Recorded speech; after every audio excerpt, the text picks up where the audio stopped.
Alhamdulillah, puji dan syukur senantiasa kita panjatkan tentu saja hanya pada Allah Subhanahu wa taala yang sampai saat ini juga sudah menurunkan hidayah taufik pada kita untuk senantiasa menetapi agama Islam. Dialah Allah yang hidayah ini tidak terbeli, Bapak Ibu sekalian, yang sudah diberikannya kepada kita dan orang-orang yang dikehendakinya. Karena kalau seandainya hidayah itu bisa dibeli, tentu kita akan beli berapapun harganya. Namun sayangnya Allah memberikan hidayah pada orang-orang yang Dia kehendaki, yaitu adalah orang-orang yang ringan melangkahkan kakinya ke jalan kebaikan dan juga akan mempermudah Allah ke jalan kebaikan itu. Salam dan salam semoga tercurah dan terlimpahkan kepada baginda Nabi besar Muhammad sallallahu alaihi wasallam yang juga sudah mencontohkan kita bagaimana cara memperlakukan wanita dengan baik, bagaimana menempatkan seorang wanita dalam posisi kehormatan dan kemuliaannya dalam penciptaan Allah, yang juga telah mengajarkan kita bahwa sesungguhnya seorang laki-laki yang terbaik adalah laki-laki yang paling menghormati wanita. Nah, karena itulah pada hari ini insya Allah akan kita bahas sedikit tentang karunia terbaik buat wanita. Ini bukan hanya sebuah kajian untuk wanita, tapi ini juga kajian buat laki-laki. Karena tatkala saya sampaikan kajian ini kepada laki-laki, ibu-ibunya pasti bilang, ngapain kalau kasih tahu kami cuma seperti ini, kasih tahu tuh bapak-bapak, kan ya. Karena kenapa? Karena ternyata banyak ibu-ibu yang dizolimi oleh bapak-bapaknya, Nah betul, langsung gitu kan. Nah jadi ini yang kemudian bisa kita lihat. Nah alhamdulillah, makanya kemudian kita mengucap syukur pada Allah dan juga sholawat pada Rasul pada hari ini. Mudah-mudahan ilmunya menjadi suatu ilmu yang bermanfaat. Karena kenapa, Bapak Ibu sekalian? Tugas pendidikan kepada seorang istri dan kepada anak yang paling baik itu dilakukan oleh seorang suami, bukan ustadz. Oke, saya garis bawahi sekali lagi ya. Tugas mendidik seorang suami dan seorang anak yang terbaik itu ada pada suami, bukan seorang ustadz. Masalahnya karena suami-suami ibu tidak melaksanakan fungsinya, ustadz jadi ketiban. Paham, Bapak Ibu sekalian? Nah, karena itu kita sedikit jelasin tentang karunia terbaik buat wanita. Insya Allah di sini juga ada beberapa hal yang perlu kita kaji tentang feminisme yang sekarang lagi rame, gitu kan ya. Yang kedua adalah tentang bagaimana posisi laki-laki dan wanita di dalam rumah tangga, sekaligus rahasia bagaimana kemudian untuk mendapatkan rumah tangga yang sakinah, mawadah, warahmah, insya Allah. Nah, jadi inilah kemudian sedikit kajian tentang wanita. Pertama-tama saya kasih gambar dulu, tapi mohon maaf ini gambarnya harus saya kriminalisasi, harus saya sensor, saya kriminalisasi. Kenapa saya sensor? Karena ini agak-agak nggak pantas kalau dilihat secara terbuka. Perkenalkan Bapak Ibu sekalian, ini gambar Dewa Zeus. Tahu Dewa Zeus? Dewa Zeus ini adalah dewa yang paling kuat dalam mitologi Yunani Romawi. Gitu kan ya? Kalau di Romawi namanya Jupiter. Kalau di dalam Yunani namanya Zeus. Sebenarnya dewa Yunani dan Romawi sama aja, cuma beda namanya saja. Nah, misalnya ini Dewa Zeus adalah dewa yang merupakan kepala daripada seluruh dewa. Zeus ini ceritanya menikah dengan seorang dewi yang cantik jelita, namanya Dewi Hera. Tapi ternyata setelah menikah, dia dikabarkan tidak puas dengan pernikahannya, sehingga mencari selingkuhan-selingkuhan yang lain dari golongan manusia. Sehingga dari selingkuhannya itu dia punya banyak anak-anak demigod, setengah manusia, setengah dewa. Di antaranya ada Hercules, Perseus, Achilles dan sebagainya. Ini adalah cerita tentang orang-orang Yunani. Intinya yang bisa kita lihat di situ apa? Cewek di situ cuma difungsikan sebagai eksploitasi saja. Gitu kan ya? Cuma untuk selingkuhan, cuma untuk kemudian figuran dan kemudian yang melahirkan anak. Tapi tidak ada posisi yang bagus di kemudian terminologi orang Yunani. Kalau kita baca kemudian tentang orang-orang Yunani, wajar kalau orang-orangnya akhirnya ngambil contoh daripada dewa-dewanya. Zaman dulu cewek itu dijadikan komoditas politik. Misal, kalau suaminya mau naik jabatan, dia tawarin istrinya untuk pergi ke rumah atasannya dan kemudian menjual dirinya di sana supaya dia bisa naik jabatan. Itu sudah biasa. Zaman sekarang mungkin terlihat aneh, tapi zaman dulu saya kasih tahu, wanita itu cuma dianggap sebagai pelengkap manusia. Maka bisnis paling tua itu adalah bisnis prostitusi. Dan dari dulu Yunani sudah banyak namanya rumah-rumah bordil, kan gitu kan ya. Ini bisa kita lihat posisi wanita seperti itu dalam kebudayaan Yunani. Kalau nggak percaya lagi, coba kita lihat lagi. Tidak hanya kelakuan bapaknya, kelakuan anaknya pun sama. Perkenalkan, ini namanya Dewi Aphrodite, yang kalau dalam cerita Romawi kita kenal dengan nama Venus, gitu kan ya. Nah, ceritanya Venus ini atau Aphrodite ini, dewi kecantikan, karena dia paling cakep, dia dinikahkan sama anaknya Zeus yang lain, namanya adalah Hephaestus. Hephaestus ini diceritakan sebagai dewa yang terlahir wajahnya jelek banget. Saking jeleknya wajahnya, maka dia yang sudah dinikahkan sama Hephaestus ternyata nggak mau sama suaminya. Suaminya dibuang ke ujung daripada volcano, maka nama Romawinya Vulkan, gitu kan ya. Jadi nama Romawi Vulkan, wajahnya jelek, tukang bikin senjata. Karena itu nggak banget, maka dewi kecantikan ini nggak mau sama dia dan mencari cowok yang lebih maco, namanya Ares, Mars. Kalau dalam terminologi Romawi, maka terjadilah perselingkuhan. Nah, inilah kemudian cerita orang-orang Yunani dan Romawi tentang wanita selingkuh, kemudian jelek, kemudian sekedar cuma untuk punya anak dan pelengkap peradaban. Kira-kira begitu. Paham? Kira-kira selesai Bapak sekalian. Diceritakan dalam terminologi seperti itu. Misalnya lagi, pernah nonton film Troy?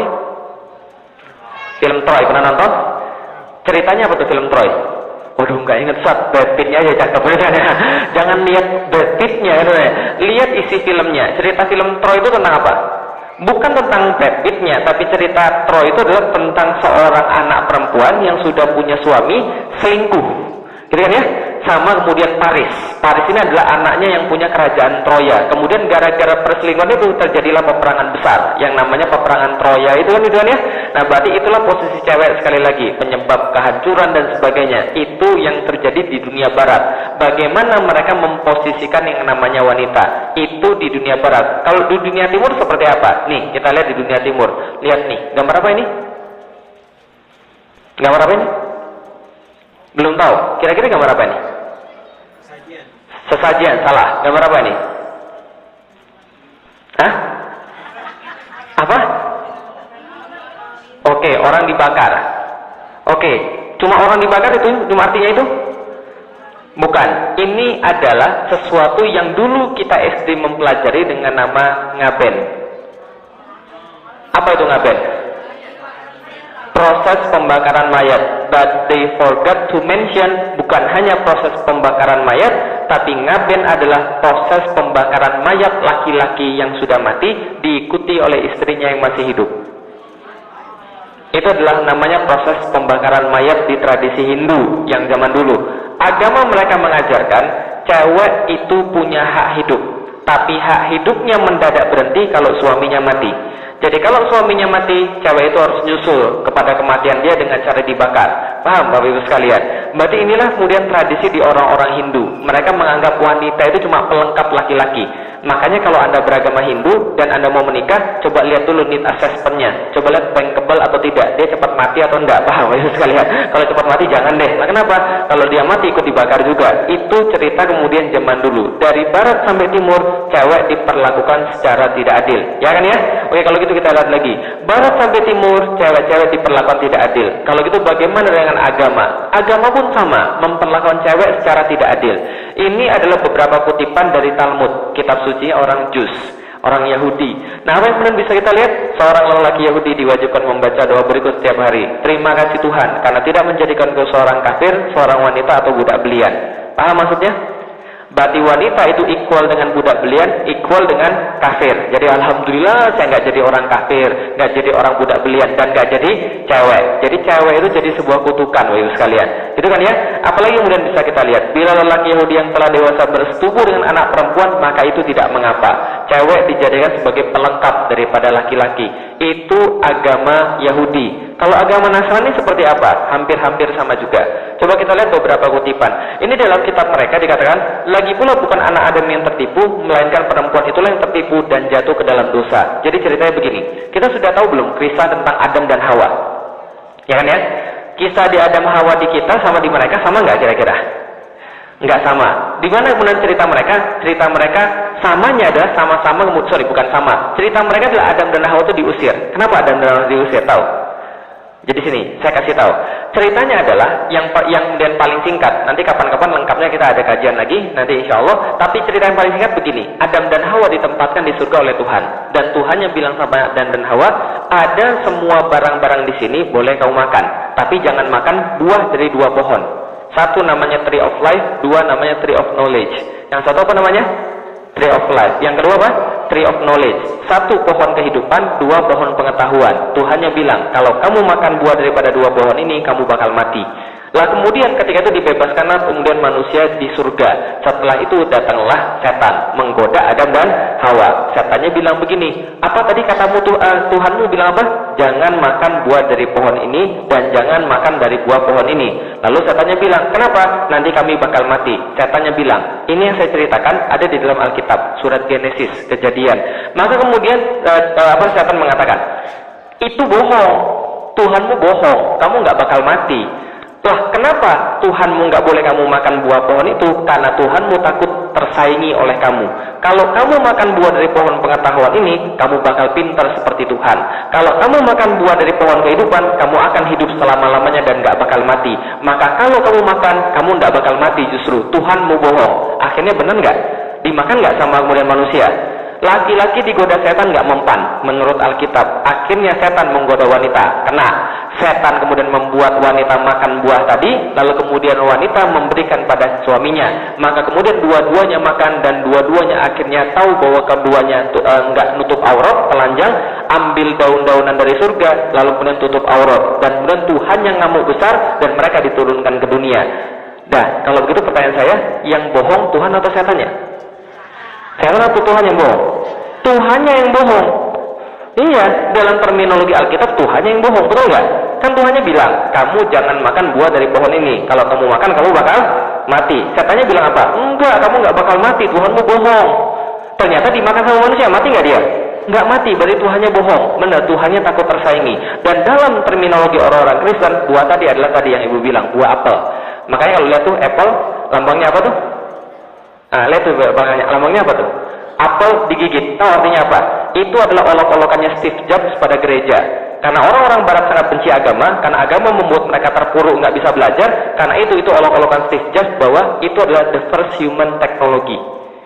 Nah, maksudnya the first human technology. Kalaulah manusia nggak makan buah pengetahuan itu, dia nggak akan punya teknologi seperti sekarang. Gara-gara mereka makan buah itu, maka itu dosa pertama sekaligus pengetahuan pertama bagi manusia. Paham maksudnya? Itu olok-olokannya Steve Jobs itu pada kaum gereja. Karena orang-orang barat sangat benci pada gereja, karena gereja membuat mereka nggak bisa kemudian punya knowledge. Kira-kira begitu. Beda dengan Islam. Nanti kapan-kapan kita ceritain. Jelaskan ya. Nah, maka kemudian mereka itu menganggap cewek itu adalah perangkapnya setan. Maka salah satu uskup pernah mengatakan, woman is a container of Satan. Perempuan itu adalah perangkapnya setan. Karena kenapa? Setan nggak bisa goda laki-laki, karena itulah setan goda wanita. Dan wanita itu jadi perangkapnya setan. Jadi wanita tidak boleh jadi apapun namanya pemuncak ibadah. Paham tidak saya? Jadi mereka tuh nggak akan bisa beriman secara total. Kenapa? Mereka tuh perangkapnya setan. Maka suatu hari, tatkala saya masih di kelas, kalau kita keluar kelas kan pasti kan buru-buruan ya. Pintu kan cuma satu tuh, berebutan. Ada cewek-cewek bilang, oh ladies first dong, ladies first, ladies first. Mau keluar, teman saya bilang, ladies first, gara-gara lo tau gua turun ke dunia. Jadi gitu lah. Itu artinya adalah apa? Mereka menganggap cewek itu penyebab manusia turun ke dunia. Bisa dipahami kira-kira saya. Maka posisi wanita di dalam Kristen itu sangat-sangat kemudian rendah. Karena mereka dianggap sebagai tadi orang yang menyebabkan manusia turun ke dalam dunia. Kalau di dalam Islam sama nggak kita diusir? Kita nggak diusir. Nanti kapan-kapan kita belajar. Nah, yang jelas ini adalah kemudian salah satu yang menyebabkan gereja memandang wanita itu sebelah mata. Dan itu terjadi selama berabad-abad. Nanti kita akan lihat. Hasilnya adalah apa? Nih hasilnya. Dari tahun 1481, dari tahun 1499, Mahkamah Investigasi Gereja telah membakar 10.000-an orang. Cewek-cewek yang dianggap melanggar aturan-aturan agama yang namanya heretik, kalau kita bid'ah. Jadi kira-kira begitulah. Lah kenapa harus wanita yang dibakar? Nggak pernah ada laki-laki yang dibakar. Karena begini ceritanya. Karena sentimen mereka terhadap wanita, gara-gara wanita adalah perangkapnya setan, maka mereka punya sebutan khusus pada wanita. Contoh, kalau penyihir laki-laki itu bahasa Inggrisnya apa? Penyihir laki-laki bahasa Inggrisnya apa? Wizard atau magician. Kalau penyihir wanita namanya apa? Witch. Lebih kasar yang mana? Witch atau wizard? Witch itu jelek, wizard itu bagus karena Wizard of Oz, gitu. Bagus kan ya? Kalau witch, dasar lo penyihir, gitu kan ya? Itu kan hinaan. Nah itulah kemudian kata-kata itu dari sana. Karena cewek-cewek yang mendalami ilmu pengetahuan atau wanita-wanita yang kemudian dibilang sebagai undang keturunan setan atau kemasukan setan pasti dibakar. Lihat film-film yang sering kita lihat di bioskop kan itu kan ya? Cewek-cewek itu dibakar dan dibakarnya ini namanya api penyucian supaya setannya hilang dari dia. Nah ceritanya begitu. Maka puluhan ribu orang dibakar gara-gara dianggap sebagai container of Satan, perangkapnya setan, atau mereka sudah kemasukan setan. Paham kira saya? Nah jadi kalau ketika ada ilmuwan misalnya, cewek, lihat nih, gue punya larutan berwarna putih, dia kocok-kocok nih jadi kuning, penyihir, bakar, jadi gitulah. Karena gara-gara cuma accusation, cuma dituduh saja orang bisa dibakar. Ketika cewek dituduh jadi seorang penyihir, orang bisa dibakar. Seperti itulah sensitifnya masyarakat Eropa pada saat itu. Ketika satu kampung ada wabah, kemudian mereka cari, kenapa ini ada wabah? Maka mereka bilang, pasti ada witch di kampung ini. Maka mereka tarik salah satu kemudian perawan, mereka bakar. Karena mereka anggap sebagai penyihir. Maka ketika wabahnya hilang, mereka bilang, benar kan orang tadi penyihir. Kalau kemudian nggak selesai juga wabahnya, berarti setannya lebih daripada satu. Mereka bakar lagi yang lain lagi. Paham tidak saya? Seperti itu kondisinya cewek ketika di zamannya Eropa pada zaman dulu. Itu zaman dulu Bapak Ibu sekalian. Cewek dihinakan, cewek dijadiin sebagai pelarian, cewek dituduh sebagai perangkapnya setan. Itu zaman dulu cewek dihinakan dan cewek dijual dan sebagainya. Kalau zaman sekarang kira-kira gimana? Zaman sekarang kira-kira gimana? Zaman sekarang sudah beda Bapak Ibu sekalian. Apa yang berbeda? Nih lihat Bapak Ibu sekalian. Gambar apa ini? Car exhibition. Ada yang kurang pada gambar ini? Cewek, betul kan ya? Saya ngabisin waktu saya lama banget untuk nyari di internet. Nyari car exhibition yang nggak ada gambar ceweknya. Kalau nggak percaya silakan ketik di Google car exhibition, pasti yang muncul cewek-cewek semua. Yang dijual nih cewek atau mobilnya kan itu kan ya? Kayaknya ceweknya lebih laku deh ditawar kan itu kan ya? Nah ini saya tadi kemudian susah banget. Artinya apa? Kita semua tahu bahwa cewek sekarang sudah dijual. Kalau dulu cewek menghinakan, kalau cewek dulu dihinakan oleh orang, sekarang cewek menghinakan dirinya sendiri. Kalau cewek dulu kemudian dijual, sekarang menjual diri. Oh Ustaz, kasar banget sih ngomongnya, itu kan nggak benar. Oke, kalau nggak percaya kita lihat lagi. Nih kalau nggak percaya Bapak sekalian. Gambar apa ini? Tahu nggak gambar apa ini? Saya kasih tahu, ini iklan snack anak-anak. Iklan snack anak-anak. Oke, pertanyaan saya, apa hubungannya snack anak-anak sama dada? Paham nggak Ibu sekalian? Loh kok ada dada di situ? Lah kenapa? Karena iklan ini dibuat dengan standar penyiaran nasional. Bahwa setiap yang akan dilihat oleh manusia adalah kalau berbau satu, seks yang tidak pernah gagal untuk menarik mata manusia. Gitu kan ya? Dua adalah thriller, yang ketiga adalah action. Itu kemudian nggak pernah lepas untuk menarik manusia. Maka ini adalah salah satu unsur yang diperlukan dalam penyiaran broadcasting untuk menarik perhatian manusia. Paham ya? Dulu wanita dijual, sekarang wanita jual diri. Kalau nggak percaya lagi, di Indonesia ada iklan pentil ban. Iklan pentil ban. Apa hubungannya pentil ban dengan paha? Apa hubungannya ban dalam kemudian dengan paha? Tapi ada di Indonesia. Sayangnya saya nggak sempat kemudian meng-scan gambarnya karena nggak terlalu bagus gambarnya. Nggak terlalu kemudian ini sangat luar biasa mengerikan. Karena itu bisa kita lihat, itu yang terjadi pada zaman sekarang. Masih nggak percaya lagi? Kita lihat lagi sekalian. Apa ini? Tahu nggak apa ini? Amerika bisa bangga kalau punya cowboy. Kalau Indonesia punya cowgirl. Dan saya kasih tahu sekalian, ini adalah kondisi ketika Idul Kurban. Ini jualan Idul Kurban. Paham nggak maksudnya? Baru terjadi 2012 kemarin di Jakarta. Jualan Idul Kurban SPG-nya yang kayak begini ya sekalian. Pertanyaan saya sekali lagi, yang dijual yang ini atau yang ini ya sekalian? Benar kan ya? Nah, dan yang lebih mengerikan lagi tahu apa ya sekalian? Yang lebih mengerikan lagi, pembelian dengan cara begini lebih banyak daripada pembelian dengan cara normal. Yang berarti yang beli siapa? Laki-laki itu yang beli itu, gitu kan ya. Nah pembelian dengan cara seperti ini lebih laku daripada pembelian dengan cara yang biasa. Artinya apa sekalian? Benar nggak kata-kata saya bahwa cewek sekarang sudah jual dirinya sendiri? Kita lihat sekarang bahwa cewek menjual dirinya sendiri. Cewek semakin sadar bahwa tubuh mereka itu laku. Kemudian untuk kemudian tidak pernah gagal menarik perhatian cowok-cowok. Karena itu mereka berusaha mengkapitalisasi diri sendiri untuk kepentingan materi. Paham tidak saya? Nah kalau gitu kita lihat dulu sekalian. Nah inilah sejarah munculnya feminisme. Kenapa semuanya terjadi seperti itu? Kenapa sekarang kemudian perempuan lebih seolah-olah seperti kayak laki-laki? Kenapa sekarang perempuan sekarang menjual dirinya sendiri? Kenapa sekarang perempuan sekarang kita lihat menghinakan dirinya sendiri? Karena ada yang namanya feminisme. Apa itu feminisme? Ceritanya begini. Ada dua hal yang menyebabkan feminisme. Satu, sekulerisme. Dua, agama Nasrani.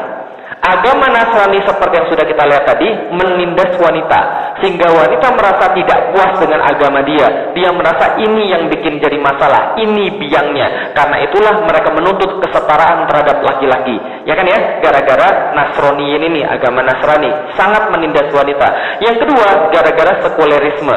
Sekulerisme ini apa Bapak Ibu sekalian? Sekulerisme gampangnya begini. Tuhan cuma ada di masjid. Di luar masjid Tuhan nggak ada.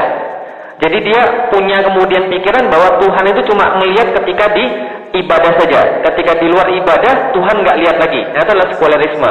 Ini adalah sebuah paham yang intinya mendewakan materi. Karena kebahagiaan dia bukan lagi terletak pada Allah.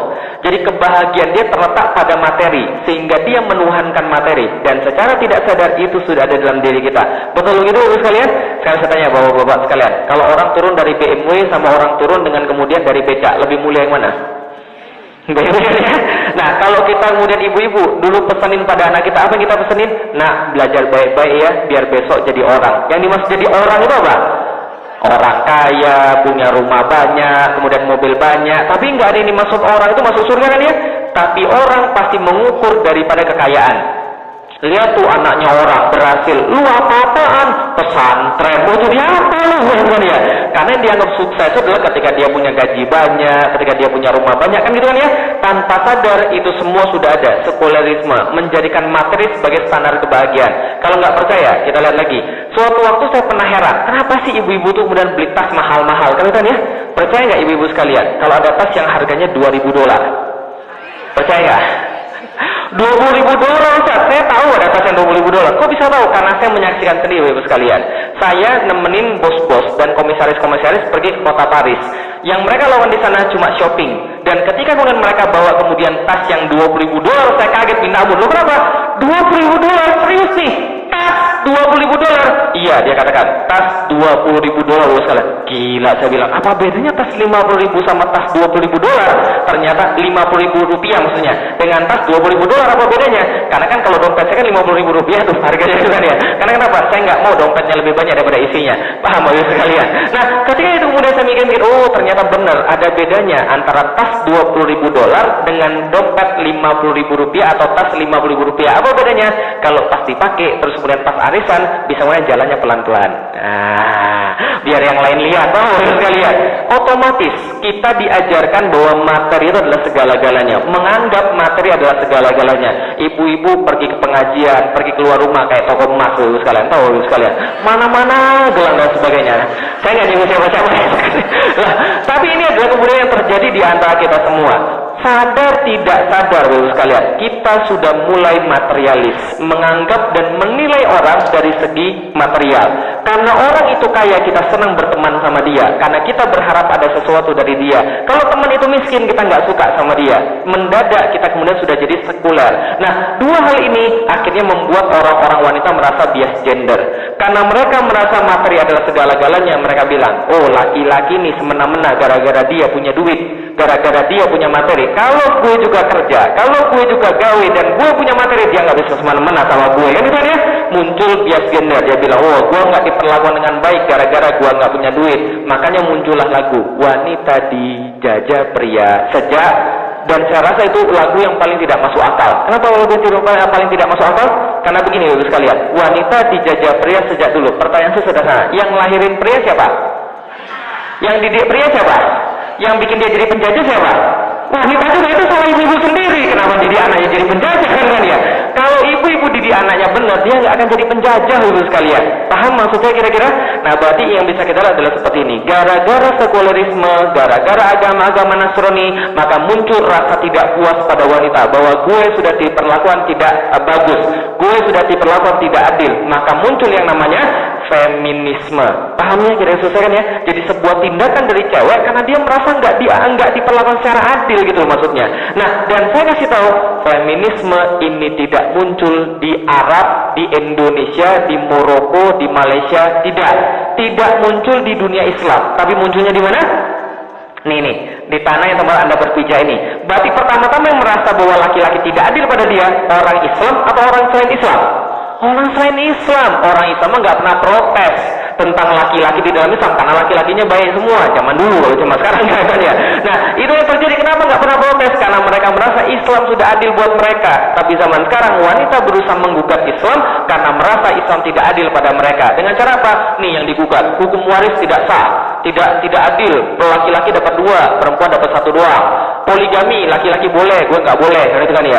Terus kemudian apa lagi? Pemukulan perempuan dibolehkan di dalam Islam dan sebagainya. Nah, nanti kita akan jawab semua ini. Tapi yang pertama-tama akan kita jawab adalah, benar nggak laki-laki dan wanita itu sama? Dan memang harus sama. Benar nggak harus sama? Oke, kalau gitu kita jawab. Laki-laki dan wanita beda atau sama? Beda atau sama? Sama atau beda? Oke, untuk menjawabnya saya tidak pengen pakai klaim, tapi saya pengen pakai data. Oke? Karena kita kan bicara pakai data kan ya? Kita pakai data. Untuk membuktikan laki-laki wanita sama atau tidak, saya akan bagi 2 kelompok. 1 kelompok perempuan, 2 kelompok laki-laki. Sekarang saya tes dulu. Perempuan angkat tangan. Angkat tangan dong. Oke, perempuan angkat tangan, katakan saya. Sekali lagi saya. Saya tes dulu. Saya tes dulu lagi suaranya. Angkat tangan, katakan saya. Yang laki-laki angkat tangan, katakan saya. Yang agak kuat dong, saya. Oke, tes ini kita akan bagi 2, kelompok laki-laki dan kelompok perempuan. Sekarang akan saya tes yang perempuan dulu, ya. Saya tes yang perempuan dulu, baru yang laki-laki. Jadi sekarang yang laki-laki diam dulu, karena ini tes untuk perempuan. Di depan ada sebuah gambar-gambar. Tolong, belum Pak, sabar. Ini di depan ada sebuah gambar. Sebutkan warnanya. Oke, sebutkan apa? Warnanya. Bukan baca warnanya ya, tapi sebutkan warna apa. Ya, bukan baca tulisan ya, tapi sebutkan apa? Warnanya. Siap? Yang muncul apapun langsung jawab, jangan dipikir-pikir. Langsung apapun muncul, sebutkan apa? Warnanya. Siap? Laki-laki diam dulu ya. Siap? Oke, apapun yang muncul sebutkan. Keras-keras dikit ngomongnya. Oke. 1, 2, 3. Oke, terus. Oke.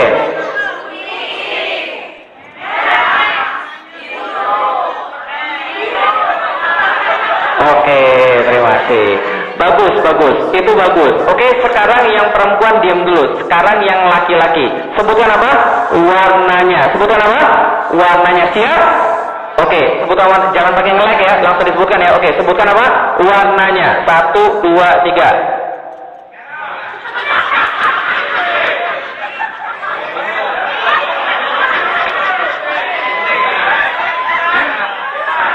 Oke, sekarang dua-duanya sama-sama ya. Oke ya, Bapak Ibu sekarang sebutkan warnanya. 1, 2, 3, Bapak Ibu sekalian, silakan.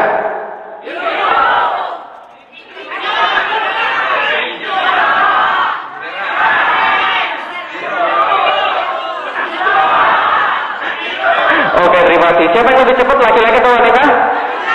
Wanita lebih cepat, betul. Data menunjukkan memang seperti itu.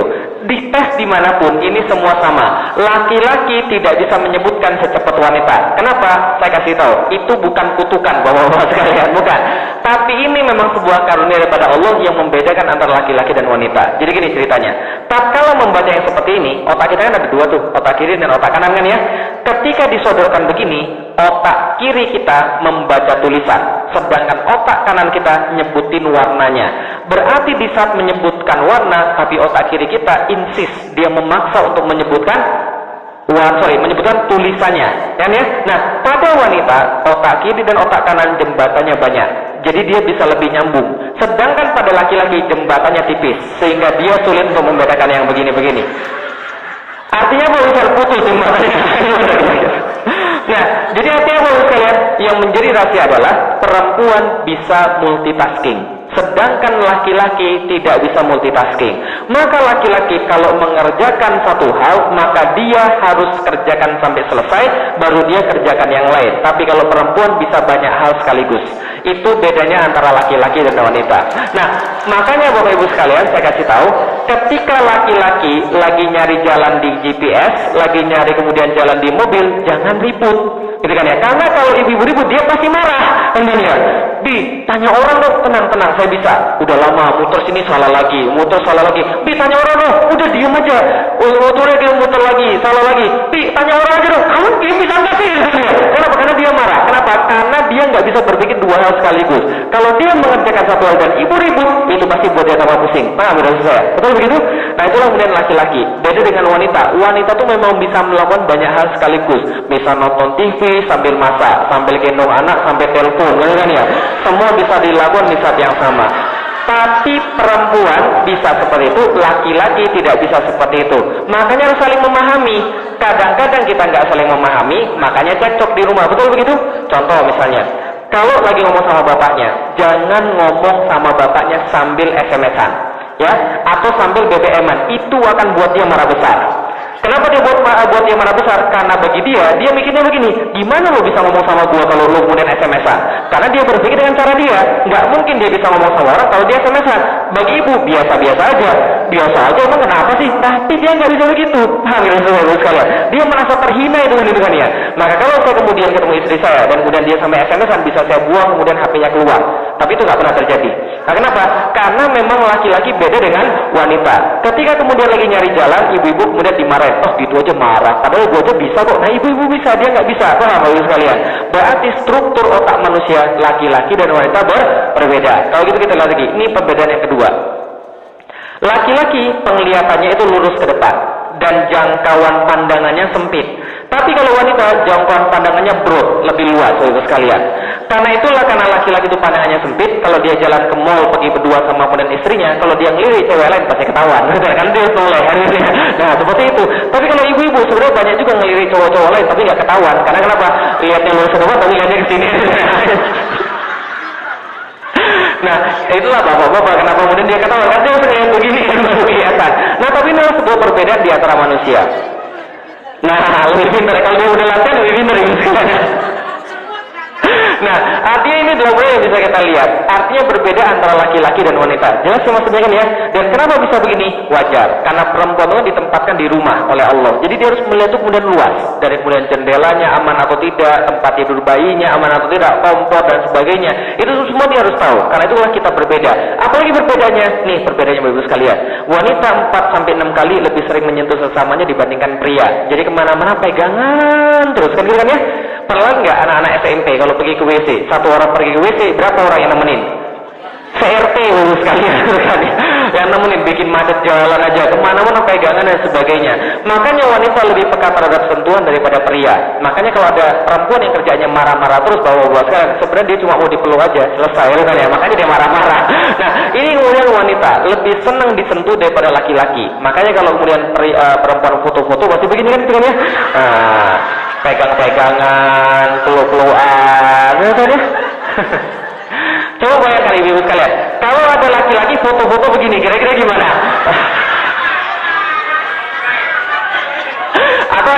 Atau ada laki-laki pergi ke WC kemudian pegangan tangan, kira-kira gimana? Kira-kira?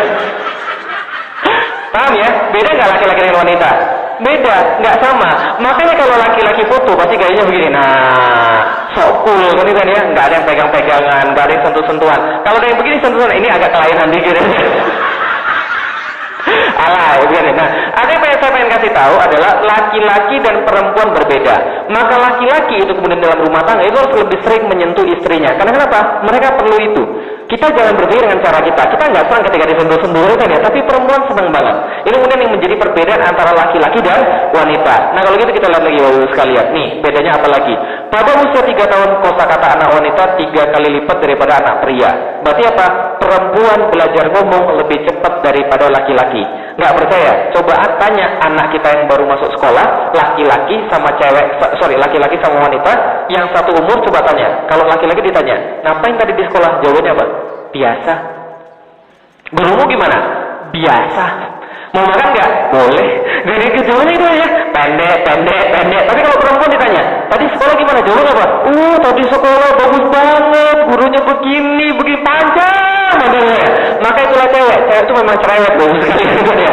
Memang itu adalah karunia Allah pada Anda. Cerewet itu tidak dosa. Kenapa? Lihat nih, orang-orang Italia cewek-ceweknya berbicara 20.000 kata per hari. Sementara wanita barat 16.000 kata per hari. Sedangkan laki-laki rata-rata di seluruh dunia cuma berbicara 7.000 kata per hari. Paham kira maksudnya? Jadi laki-laki memang malas ngomong. Kalau cewek memang perlu untuk ngomong. Berarti kalau cewek cerewet jangan masalah. Kenapa? Karena itu adalah ciri-ciri calon perempuan istri yang baik. Paham saya? Lah kenapa kemudian calon istri yang baik? Karena kalau dia tidak cerewet, dia sulit mengajarkan anak-anaknya. Betul begitu? Anak-anak kan banyak tanya kan ya? Dan diajari kan ya? Coba kalau tanya sama bapaknya, apa terjadi? Pak, kenapa daun berwarna hijau? Ada klorofil. Terus kenapa ada klorofil? Dari dulu sudah begitu. Kalau bapaknya. Tapi kalau sama ibunya terus tanya lagi, jawab lagi, tanya lagi, jawab lagi. Kemudian harus diomelin, harus kemudian diajarin dan sebagainya. Untuk itulah perempuan banyak ngomong. Karena dia harus ngajarin anak-anaknya. Paham Bapak sekalian? Nah, karena ini pula kita jangan kemudian memaksa. Contoh misalnya, bapak-bapak pulang ke rumah, habis kerja capek-capekan seharian. Ibu-ibunya ternyata di rumah terus.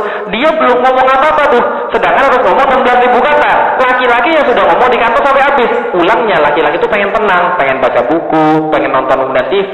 Tenang aja. Ini perempuannya pasti datang. Tadi di kantor ngapain? Biasa. Emang terus ada apa? Biasa kayak kemarin. Kamu nggak mau ngomong sama saya? Marah. Tapi kita juga harus memahami perempuan itu perlu diajak ngomong. Paham maksud saya? Karena kenapa? Perempuan perlu untuk ngomong. Berbeda antara laki-laki dan wanita. Karena itulah dalam keadaan di bawah tekanan wanita akan berbicara tanpa mikir. Jadi wanita tuh kalau stres, ciri-cirinya apa? Banyak ngomong. Dan ngomongnya jahat biasanya, kan ya? Nah, karena itulah kenapa? Karena dia di bawah tekanan ketika stres itu banyak ngomong, makanya yang mendatangi terapis banyaknya adalah wanita. Karena mereka stres gara-gara omongan mereka ketika lagi stres. Jadi kan ya? Wanita lagi stres, ngomongannya kasar, ngomongannya tajam, ngomongnya nyakitin orang seringnya. Makanya sering nyesel ketika selesai daripada ngomong. Betul begitu? Makanya kalau lagi stres diem aja, jangan ngomong, kan ya? Karena kalau kita ngomong malah stres. Kalau laki-laki beda. Dalam keadaan di bawah tekanan, stres, laki-laki akan bertindak tanpa mikir. Contoh, dia lihat orang, ngeliat-liat, datang ditijur, dipukul, baru bilang, ngapain lu lihat gue, gitu kan ya? Karena dia ngomongnya belakangan, mukul dulu baru ngomong. Makanya yang masuk penjara banyaknya adalah laki-laki. Beda antara laki-laki dan wanita. Bayi perempuan itu tertarik pada perasaan, laki-laki tidak. Dan laki-laki akan pusing setelah 20 menit berbelanja. Betul begitu? Betul begitu? Ternyata salah. Laki-laki pusing setelah 15 menit berbelanja. Makanya kalau saya ngantar istri saya belanja, saya turunin dia di kemudian parking lot, dia belanja, saya tunggu, saya pergi dulu ke tempat elektronik. Tapi kalau saya nunggu dia, saya stres. Kenapa? Perempuan tuh entah kenapa. Ketika dia belanja, dia bawa 15 list yang mau dia belanjain, tapi dia pulang dengan 25 barang yang nggak ada sama sekali di dalam list. Ini terjadi pada perempuan ini. Makanya kita lihat ini parah banget, tapi inilah perbedaan antara laki-laki dan wanita. Apalagi nih, semua guru bahasa adalah perempuan. Kenapa? Karena perempuan lebih pandai berbahasa daripada laki-laki. Itu perbedaan antara laki-laki dan wanita. Kalau perempuan itu hebat di bahasa, laki hebat di bidang logika. Maka seluruh pekerjaan yang perlu logika, hampir 100% itu adalah pekerjaannya laki-laki. Bukan emansipasi, karena perempuan nggak mampu. Contoh, kita lagi di jalan, ada mobil yang nyetirnya sembarangan. Apa yang kita pikirin? Pasti cewek ini ya. Nah kenapa? Karena tadi logikanya kemudian tidak terlalu jalan. Karena perempuan makanya emosional. Karena perempuan emosional, dia lebih jago dalam perkara-perkara yang melibatkan emosi. Laki-laki lebih jago dalam hal logika. Contoh nih, pemain basket, akuntan, asuransi, petugas penerbangan, pilot, insinyur nuklir, insinyur penerbangan, semuanya laki-laki. Banyak nggak perempuan yang masuk ke dalam kuliah arsitek? Banyak nggak? Banyak. Tapi berapa banyak yang jadi arsitek? Hampir-hampir nggak ada. Jadi kan ya, nah ini kemudian yang bisa kita lihat perbedaan antara laki-laki dan perempuan. Berarti pertanyaannya, sama nggak laki-laki dan perempuan? Tidak sama, karena itu tidak perlu disama-samakan. Yang menjadi masalah adalah kalau kemudian disama-samakan malah jadi masalah. Tapi tujuan antara laki-laki dan perempuan tidak sama. Allah maksudkan apa? Supaya laki-laki bisa melengkapi wanita dan wanita bisa melengkapi laki-laki. Karena dua-duanya punya kelebihan masing-masing. Coba kita lihat bagaimana kemudian ketika perempuan dan laki-laki mau disama-samain. Nih yang bisa kita lihat nih. Aborsi di mana-mana. Gara-gara apa? Perempuan dan laki-laki mau disama-samain. Ketika suatu hari ada seorang perempuan di Inggris, dia ditanya, "Bu, kenapa ibu melakukan hubungan seks dengan 11 orang pria dalam waktu satu hari, 11 pria yang berbeda?" Maka dia bilang, "Kalau laki-laki bisa, kenapa saya nggak bisa?" Ini yang kemudian dia lakukan. Ini emansipasi wanita. Kalau laki-laki boleh free sex, kenapa kami tidak laku? Ini yang terjadi. Kalau laki-laki disamain dengan wanita, apalagi yang terjadi? Nih, angka perceraian, angka kemudian broken home menjadi meningkat gara-gara feminisme, Bapak Ibu sekalian. Kenapa kemudian terjadi percekcokan rumah tangga? Karena di rumah tangga tidak ada lagi pemimpin. Betul begitu? Laki-laki harusnya jadi pemimpin. Sekarang wanita merasa bahwa dia ditindas karena laki-laki punya uang. Karena itu dia juga cari uang. Dan kalau dia sudah dapat uang lebih banyak daripada laki-laki, dia mulai merasa bahwa laki-laki tidak bisa ngatur-ngatur dia. Ketika dalam satu rumah tangga ada dua pemimpin, nggak usah ngomong Islam deh. Nenek saya yang nggak punya agama dulu bilang begini, pepatah Cina, ikesan ikelauhu, satu gunung satu macan. Kalau ada dua macan, apa yang terjadi? Pasti ribut. Maka dalam rumah tangga itu cuma satu pemimpin, nggak boleh ada dua pemimpin. Karena kalau ada dua pemimpin pasti ribut. Maka terjadi banyak percekcokan rumah tangga. Ketika seorang istri nggak mau lagi nurut pada suaminya, ketika dia sudah merasa lebih making money daripada suaminya, maka tidak terjadi tujuan rumah tangga. Sementara yang jadi korban adalah anak-anak, gitu kan ya? Sementara ketika mereka dua-duanya sama-sama kerja gara-gara feminisme, kalau laki-laki punya duit, gue juga harus punya duit, maka perempuan-perempuan akan menitipkan anak-anaknya di daycare, gitu kan ya? Children daycare. Lalu yang kemudian dididik siapa? Yang didik siapa? Sorry, orang-orang selain bapak ibunya. Dan coba bayangkan, ketika di dalam agama kita anak-anak diajarin Rabbih firli wali walidayya, terus selanjutnya warhamhuma kama rabbayani, ya Allah, sesungguhnya kami mendoakan orang-orang tua kami yang telah mendidik kami ketika kami masih kecil. Lalu kalau yang didik orang lain, lalu siapa yang dia doain sebenarnya? Bapak ibunya atau yang lain? Ini menjadi masalah. Gara-gara apa? Gara-gara feminisme. Perempuan tidak lagi menempati posisinya semula. Apa yang kemudian bisa kita lihat nih? Angka perselingkuhan semakin banyak gara-gara feminisme. Lihat nih, ayam kawin sama ayam, anaknya. Nah, jadi kayak gitu, angka perselingkuhan semakin banyak kan ya. Nah, dari tadi nggak sadar ya kalau itu bukan ayam ya. Nah, ini bisa kita lihat bahwa inilah semua terjadi gara-gara apa? Feminisme. Demi sebuah kata setara, perempuan kemudian diserang dengan 3F, food, fun, fashion. Saya kasih tahu Ibu sekalian, kenapa orang-orang yang nggak senang dengan Islam, mereka mentarget perempuan sebagai target utama mereka? Mereka benar. Satu, perempuan populasinya paling banyak. Jadi kalau perempuan kena, habis tuh bangunan Islam. Dua, perempuan kalau rusak, dia nggak sendirian rusak. Dia bawa dua orang yang lain rusak bersama dia. Siapa? Satu, anak-anaknya. Dua, suaminya. Paham Bapak sekalian? Maka benar mereka merusak perempuan. Dan mereka merusak perempuan dengan 3F. Food, fun, fashion. Dalam bidang food kita dihabisin habis-habisan. Di Indonesia saja Bapak sekalian, nyari produk halal nggak semudah yang kita bayangkan. Kenapa? Babi itu cuma satu, haram. Tapi produk turunan babi itu banyak Bapak sekalian. Contoh apa misalnya? Contoh kuas, untuk nguas kemudian kosmetik itu banyak dari bulu babi itu. Hati-hati makanya. Jadi kalau beli kosmetik, pastiin itu bukan dari bulu babi. Gimana? Lipstick itu menurut Ustadz Hari Mukti yang sudah meneliti, itu mengatakan kira-kira hampir 89% itu dari gelatin babi. Jadi ketika ibu pakai gelatin babi, pakai kuas babi, nyium suaminya dicium sama ini bisa kita lihat dalam bidang food. Kemudian halal, sangat susah sekali orang memperhatikan sesuatu yang halal. Kenapa? Orang-orang kemudian tidak banyak memperhatikan yang halal. Padahal kalau ada satu kemudian daging yang tumbuh daripada harta yang kemudian tidak halal atau makanan tidak halal, Rasul katakan bisa-bisa kalau dia tahu dan dia tetap tidak kemudian jaga, dia bisa tidak diterima sholatnya 40 hari. Atau daging yang tumbuh kemudian tidak masuk ke dalam surga. Nah ini bisa kita lihat, food merusak. Contoh, kita bertanya-tanya pada diri kita sendiri, kenapa sih anak kita sering bantah? Mungkin gara-gara makanannya nggak dijaga. Gitu ya. Contoh, di Jakarta kemarin ada seorang anak tahfiz Quran. Dia hafalin Quran. Ternyata dia ngeluh sama ibunya, Bu, kenapa hafalan saya sekarang susah? Kemarin bisa dapat satu minggu dapat 1 lembar, sekarang 1 minggu nggak setengah lembar. Kenapa hafalan saya susah? Ibunya konsultasi sama seorang ustadz tahfiz Quran juga. Ustadznya bilang, tolong kurangin makan ayam. Tolong kurangin makan ayam. Saya malah mikir, apa hubungannya ayam dengan kemudian tahfiz Quran? Ternyata anak itu bisa. Setelah nggak makan ayam lagi, hafalannya balik lagi normal lagi.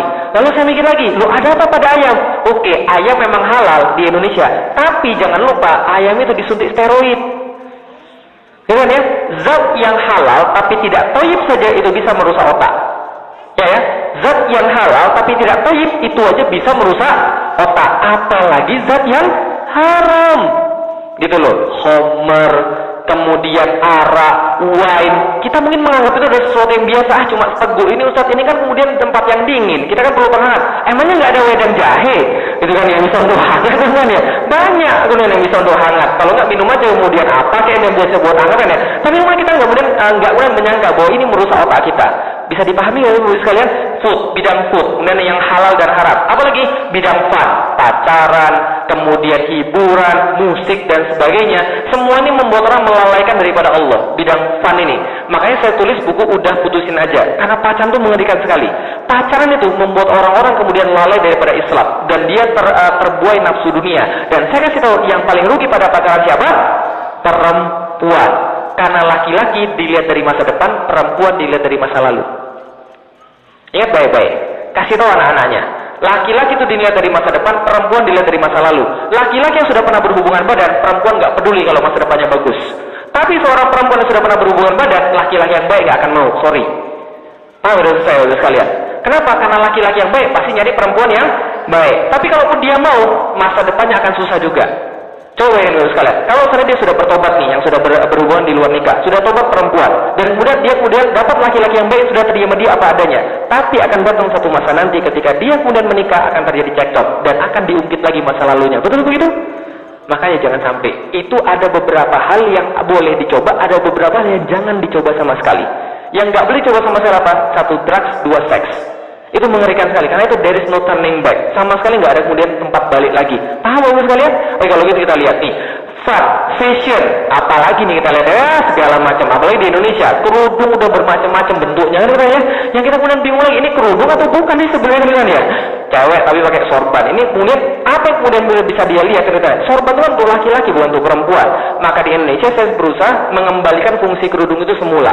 Maka saya buat produk kerudung namanya hijab alila. Bukan untuk kemudian bisnis saja, tapi ketika itu ada yang nanya pada saya, Ustaz kalau gitu kerudung yang benar kayak apa? Besok kita bahas kerudung yang benar kayak apa. Ketika saya jelasin, terus mereka tanya, beli di mana?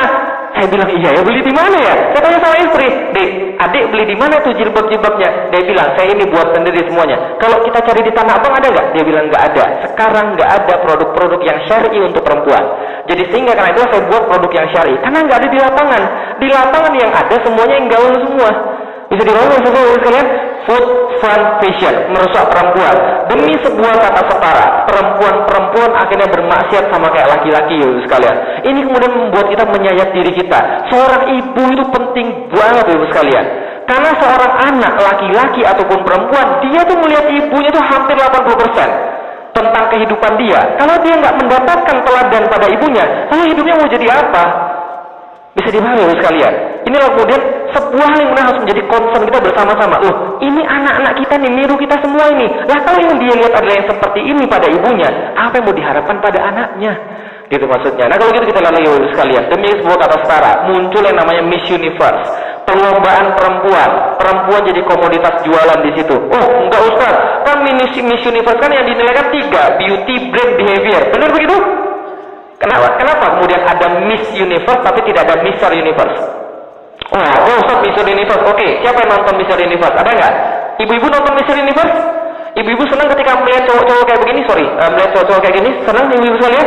Senang nggak ibu sekalian? Tertarik nggak kira-kira?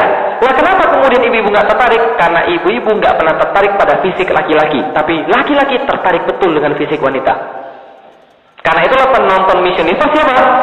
Laki-laki. Perempuan tuh jadi komoditas itu, dijadi tempat jualan. Oh nggak usah beauty brand behavior. Oke, beauty brand behavior. Ada nggak pernah yang menang Miss Universe kayak begini?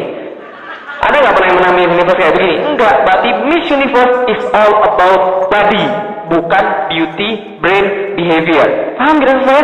Karena itulah ketika sekarang Miss World mau diadakan ke Indonesia, saya tolak habis-habisan. Kenapa kita tolak? Itu adalah sebuah komoditas, perempuan dijadiin jualan. Dan kalau itu benar masuk ke dalam anak-anak muslim, bahayanya luar biasa. Karena mereka menjadikan badan mereka sebagai komoditas jualan, wajah mereka sebagai komoditas jualan. Paham kira-kira sekalian? Ini bahaya sekali. Nah kalau gitu kita lihat, kok bisa begitu sih Ustaz? Oke gini, saya kasih tahu. Ini ada sebuah penelitian di dalam buku Why Women Can Read Maths and Men Don't Listen. Why Men Don't Listen and Women Can Read Maths. Penulisnya Alan and Barbara Pease. Dia mengadakan sebuah penelitian. Apa penelitiannya? Apa yang menarik bagi laki-laki tentang wanita? Apa kira-kira? Bapak-bapak diam ya. Apa yang menarik bagi laki-laki tentang wanita? Jadi ketika laki-laki lihat cewek, yang dilihat apa yang pertama? Fisiknya lebih tepatnya apa? Muka, salah. Apa? Breast, salah. Apa? Bokol, salah. Apa?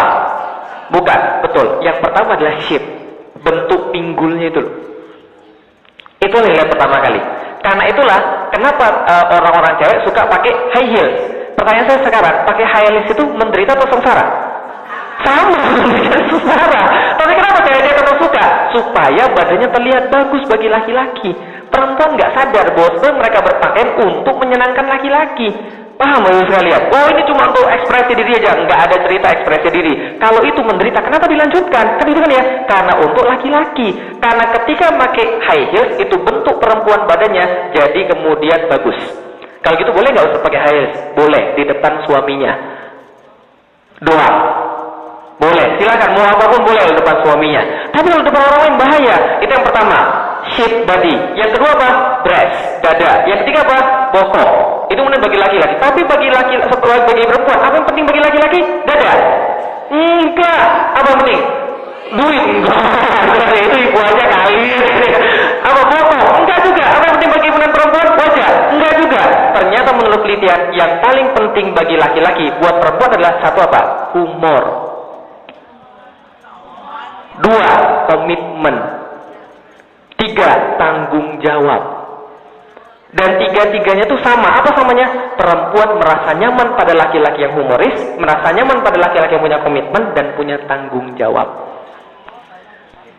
Hah? Lah itu makanya. Artinya adalah apa? Itu yang kemudian dilihat oleh perempuan pada laki-laki. Bukan wajah, bukan dada, bukan bokong. Paham ya sekalian? Karena itulah ada Miss Universe, tapi tidak ada Mr. Universe. Paham nggak kalau sekarang cewek-cewek itu lagi dijual? Paham ya? Oke, kalau gitu kita lihat lagi. Apa yang bisa kita lihat lagi? Nih, beradabkah kemudian peradaban kayak begini? Coba kita lihat. Perempuan dijual beneran. Nih, Amerika mendapatkan 130 triliun per tahun dari industri seks. Masih kalah dibandingkan Jepang. 452 triliun dari industri seks.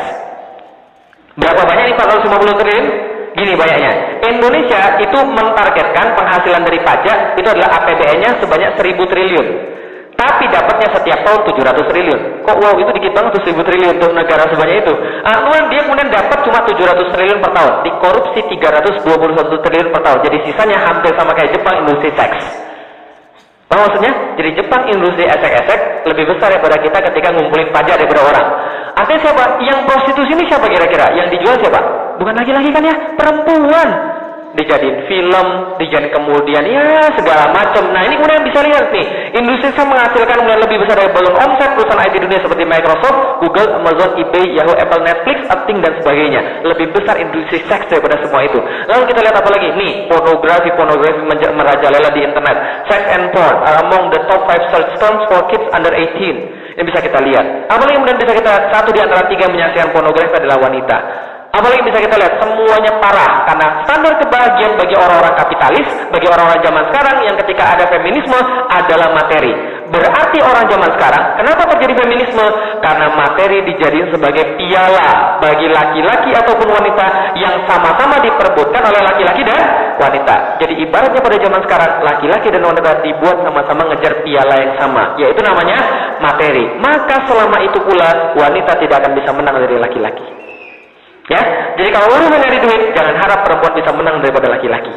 Kalau urusan logika, jangan harap perempuan bisa menang daripada laki-laki. Kalau kemudian nyari materi, jangan harap perempuan bisa menang dari laki-laki. Oh enggak Ustaz, sekarang udah banyak perempuan jadi CEO. Betul banyak perempuan jadi CEO? Banyak. Dan apa yang terjadi pada perempuan yang jadi CEO tahu? Masih menurut penelitiannya Alam dan Barbara Pease, perempuan yang jadi CEO ada 2 kemungkinan. Satu, dia berhenti dari CEO karena dia stres. Karena dia nggak bisa handle itu. They are not made for it. Yang kedua, dia bertahan jadi CEO dan mohon maaf, hormonalnya berubah. Progesteronnya berhenti, estrogennya kemudian semakin naik, dan mohon maaf, dadanya semakin rata dan tumbuh bulu-bulu di sepanjang tubuhnya. Itu penelitian, bukan kata saya ya. Artinya adalah apa? Perempuan tidak dibuat untuk stres seperti itu. Tapi saya kasih tahu, anak yang tumbuh tanpa ada ibu yang baik pasti jadi anak itu. Bukan pasti. Biasanya jadi anak yang rusak. Nggak ada yang bisa menggantikan ibu dalam masalah rumah tangga. Tapi jangan kemudian sampai kemudian mengejar materi. Kenapa? Nggak akan bisa menang dari laki-laki. Dalam Islam enak. Kenapa? dalam Islam ibu sekalian, laki-laki dan wanita tidak berkompetisi. Mereka punya jalur lomba masing-masing. Mereka punya piala masing-masing. Dan pialanya adalah Allah. Maka mereka itu tidak bersaing di dalam Islam itu loh. Mereka punya sama-sama kemudian menuju Allah, tapi caranya beda, nggak bersaing. Paham nggak maksud saya ibu sekalian? Beda di sini. Kalau ini mereka bersaing, kalau di sini mereka nggak bersaing. Apa buktinya? Nih yang belum jadi bukti. Suatu hari ada seorang wanita bersama Zainab datang pada Rasulullah kemudian protes. Ya Rasulullah, kami protes. Laki-laki ambil semua pahala, kami nggak dapat pahala apapun. Apa contohnya? Laki-laki kalau sholat paling depan, kami paling belakang. Laki-laki boleh jihad. Kalau mereka jihad, mereka mati, mereka hidup di depan Tuhan mereka. Kalau mereka kemudian menang, mereka dapat ghanimah, mereka dapat kemuliaan. Kami nggak boleh ikut. Kalau mereka halqah, mereka ke pengajian, dia dekat kamu ya Rasulullah. Kami jauh daripada Rasulullah. Kami nggak bisa ketemu Rasul tiap hari, mereka bisa ketemu Rasul tiap hari. Kami nyuciin baju mereka, kami urusin anak mereka, kami cuciin baju mereka. Lalu apa buat kami pahalanya bagi mereka semua? Rasul katakan sampai tersenyum, katakan pada wanita-wanita yang mengutus anda, wahai Zainab, katakan, seluruh yang anda lakukan, taatmu pada suami setara dengan pahala suamimu semua. Paham maksudnya? Jadi tugas wanita itu apa? Membuat bapak-bapaknya beribadah secara total bagi Allah, karena setiap pahala bapak-bapak itu khidmat ibu-ibu sekalian. Gitu loh. Itu kata Rasulullah. Jadi itu beda urusannya. Kalau laki-laki lomba jadi sop yang paling depan, ibu-ibu lomba sop yang paling belakang. Karena Rasul bilang begitu. Sebaik-baik sop bagi laki-laki adalah sop yang paling depan, dan sebaik-baik sop bagi perempuan adalah sop yang paling belakang. Berarti ibu rebutannya sop yang paling belakang, bukan sop yang paling depan. Beda jalurnya gitu loh maksudnya. Laki-laki dengan umroh dengan haji, laki-laki dengan jihad, perempuan cukup dengan umroh dan haji, dapat pahala semisal jihad. Cuci baju dapat pahala, enak kan ya? Gendong anak dapat pahala, enak. Itu lalu perempuan itu begitu tuh. Jadi beda jalurnya. Perempuan dimuliakan dengan cara dia sendiri, dengan apa yang dia miliki. Tidak harus dia jadi sama kayak laki-laki. Paham bagus sekalian? Perempuan dengan cerewetnya bisa dapat pahala, perempuan dengan banyak omongnya dia bisa dapat pahala, laki-laki dengan diamnya dia dapat pahala, kan gitu kan ya? Nggak ada masalah bagus sekalian. Islam adalah cara yang terbaik buat wanita. Allah berkata Rasul berkata dalam salah satu hadisnya, barang siapa diamanati Allah seorang putri, bila mati tidak ditangisi, bila hidup dididik dengan baik, maka dia dapat jaminan surga. Tapi hadis begini nggak ada pada laki-laki. Bukan ya? Nggak ada di siapa dikasih anak laki-laki, dia mati tidak dikasih, nggak ada. Yang ada anak perempuan. Bahkan dalam hadis yang lain dikatakan, siapa yang punya 2 anak perempuan lalu kemudian meninggal dan kemudian dia tidak ditangisi dan diikhlaskan, maka 2 anak perempuan itu menjamin ibu dan bapaknya pergi ke surga. Nggak ada kan hadis tentang anak laki-laki kan ya? Yang ada hadis tentang anak perempuan. Gitu loh maksudnya. Apa yang bisa kita lihat nih? Wahai Rasulullah, siapa di antara manusia yang harus aku taati? Ibumu yang paling harus kamu taati. Lalu setelah ibuku siapa lagi ya Rasulullah? Ibumu. Lalu setelah ibuku siapa lagi ya Rasulullah? Ibumu. Setelah itu siapa lagi? Barulah bapakmu. Berarti ibu disebut berapa kali? 3 kali, bapak cuma sekali. Ini yang menjadi dasar ketika ibu dan bapak manggil, tatkala kemudian mereka manggil pada kita, yang harus dijawab duluan adalah ibu. Karena kenapa? Karena ibu disebutkan 3 kali daripada bapak. Artinya apa? Ibu punya porsi 3/4 daripada bapak. Artinya adalah apa? Kalau anak itu berbuat baik, maka ibu dapat 3/4 pahalanya. Kalau berbuat jahat, ibu dapat 3/4 dosa. Kan gitu. Ya karena apa? Ibu-ibu itu yang mendidik anak-anaknya. Karena memang itulah terjadi. Karir terbaik bagi seorang wanita itu adalah jadi ibu rumah tangga. Ustaz, ngapain saya sekolah tinggi-tinggi kalau cuma jadi ibu rumah tangga? Saya kasih tahu ibu sekalian. Justru karena jadi ibu rumah tangga harus sekolah tinggi. Masa jadi ibu rumah tangga bodoh? Gitu kan ya? Nggak mungkin lah. Untuk mendapatkan anak yang baik, ibu harus pintar. Jadi jangan salah, jangan sampai menyangka kita sudah sekolah tinggi, sudah kemudian biaya tinggi, jadi ibu rumah tangga merasa rugi. Enggak, itu karir yang terbaik. Gitu loh. Karena kenapa? Allah yang langsung kasih pahalanya. Apa yang kita cari sih di dunia? Cuma 70 tahun ini, kan ya? Itu karya terbaik bagus sekalian. Terus apa lagi ini? Coba kita lihat nih. Maka di dalam Islam, mukmin yang paling sempurna imannya adalah yang paling baik akhlaknya terhadap mereka. Wa khairukum linisaihim. Yang paling baik di antara laki-laki pasti yang paling baik terhadap istrinya. Maka itu kata Rasulullah. Maka ini hadis yang saya baca ketika saya pulang ke rumah. Khairukum linisaihim. Khairukum linisaihim. Kenapa? Karena kalau kita sudah tahu begini, kita nggak akan menyakiti istri. Gitu kan ya? Tapi kalau orang yang nggak tahu ini, wah parah, pulang ke rumah, sudahlah kemudian palanya pusing karena kerjaan di kantor, pulang ke rumah, rumah kotor, sabar, sampai kemudian kamar mandi kotor juga, bilang, nih, Umi kemana sih di rumah? Nggak beres semuanya, ngapain aja dari pagi sampai sore, tidur ya? Ibunya marah juga, kamu nggak tahu ya, anakmu itu Gitu kan ya? Karena nggak ada saling memahami. Nah kenapa? Karena nggak memahami bahwa sebaik-baik laki-laki adalah yang paling baik pada istri-istrinya. Gitu maksudnya. Maka kalau saya mau berbisnis dengan orang, saya tanya dulu sama istrinya, bagaimana suamimu memperlakukanmu? Kalau dia bilang, suamiku nggak bisa dipercaya, gagal kita bisnis, nggak jadi. Nah kenapa? Karena kenapa? Kalau sama istrinya jadi nggak baik, apalagi sama orang yang lain. Gitu loh. Maka seorang laki-laki dilihat perlakuan terhadap orang lain dari perlakuan terhadap istrinya. Itu bukan kata saya, tapi kata Rasulullah. Gitu kan ya? Nah kalau gitu kita lihat lagi Bapak sekalian. Kemudian dikatakan ad-dunya mata'ud. Dunia itu semua perhiasan. Wa khairu mata'iha al-mar'atu sholihah. Sungguh yang paling baik di antara perhiasan itu adalah wanita yang solehah. Artinya apa? Kalau sudah dapat wanita yang solehah, insya Allah sudah beres itu dunia. Karena kenapa? Karena itu sudah selesai dunia. Karena Rasul bilang ada 4 hal yang kalau Anda miliki semuanya jadi baik bagi Anda. 1 adalah kendaraan yang baik, nggak macet-macet maksudnya. 2 rumah yang luas. 3 tetangga yang baik. 4 istri yang solehah. Kok ada tetangga di situ sih? Oh mau dapat lagi Pak? Nah, jadi kenapa ada tetangga di situ sih? Karena 4 itu memang susah didapatkan. Makanya itu kemudian Allah katakan dan Rasul katakan sebagai kenikmatan dunia. Apa yang bisa kita lihat sekalian? Nih, bahwa laki-laki itu sama dalam bidang apa? Sama dalam bidang ibadah, tapi beda dalam bidang perlakuan tadi. Tapi sama-sama dalam ibadah. Wal mu'minuna wal mu'minat. Sesungguhnya laki-laki yang mukmin dan perempuan-perempuan yang mukmin. Ba'duhum awliya'u ba'din. Sebagian daripada mereka pembantu sebagian daripada yang lain. Saling bahu-membahu, saling bantu-membantu. Untuk apa? Ya'muruna bil ma'ruf wa yanhauna 'anil munkar. Mereka menyuruh pada kebaikan, mereka mencegah pada kemungkaran. Apalagi wa yuqimuna sholata wa yu'tuna zakat. Mereka melakukan salat dan juga zakat. Apalagi wa yuti'una Allah wa rasul, dan mentaati Allah dan Rasulnya. Nah, ulaika sayarhamuhumullah. Mereka itulah yang bakal segera disayang Allah. Dua-duanya disayang Allah. Artinya apa? Laki-laki dan wanita sama di mata Allah. Tapi beda untuk cara ibadahnya. Perempuan soft paling belakang, laki-laki soft paling depan. Perempuan gak usah jihad, laki-laki jihad. Nah gitu maksudnya. Nah apa yang kemudian? Nih wanita dalam Islam. Jangan iri hati terhadap apa yang dikaruniakan Allah. Sebagian daripada kalian dilebihkan Allah terhadap sebagian yang lain. Laki-laki dilebihkan terhadap wanita. Wanita juga punya lebih daripada laki-laki. Karena itu harus menikah. Karena nggak ada yang sempurna. Karena nggak bisa membesarkan anak sendirian. Karena itu harus menikah dengan visi yang sama. Apalagi kemudian, nih wanita dalam Islam. Nih, laki-laki adalah pemimpin daripada wanita. Karena itulah dalam rumah tangga, apapun yang terjadi pemimpin cuma satu. Karena kalau pemimpin tidak satu, pasti cekcok. Benar atau benar? Dan yang paling sering terjadi adalah beda pendapat di depan anak. Itu bahaya luar biasa. Kalau kemudian kita di rumah tangga, kita tentukan pemimpin adalah laki-laki.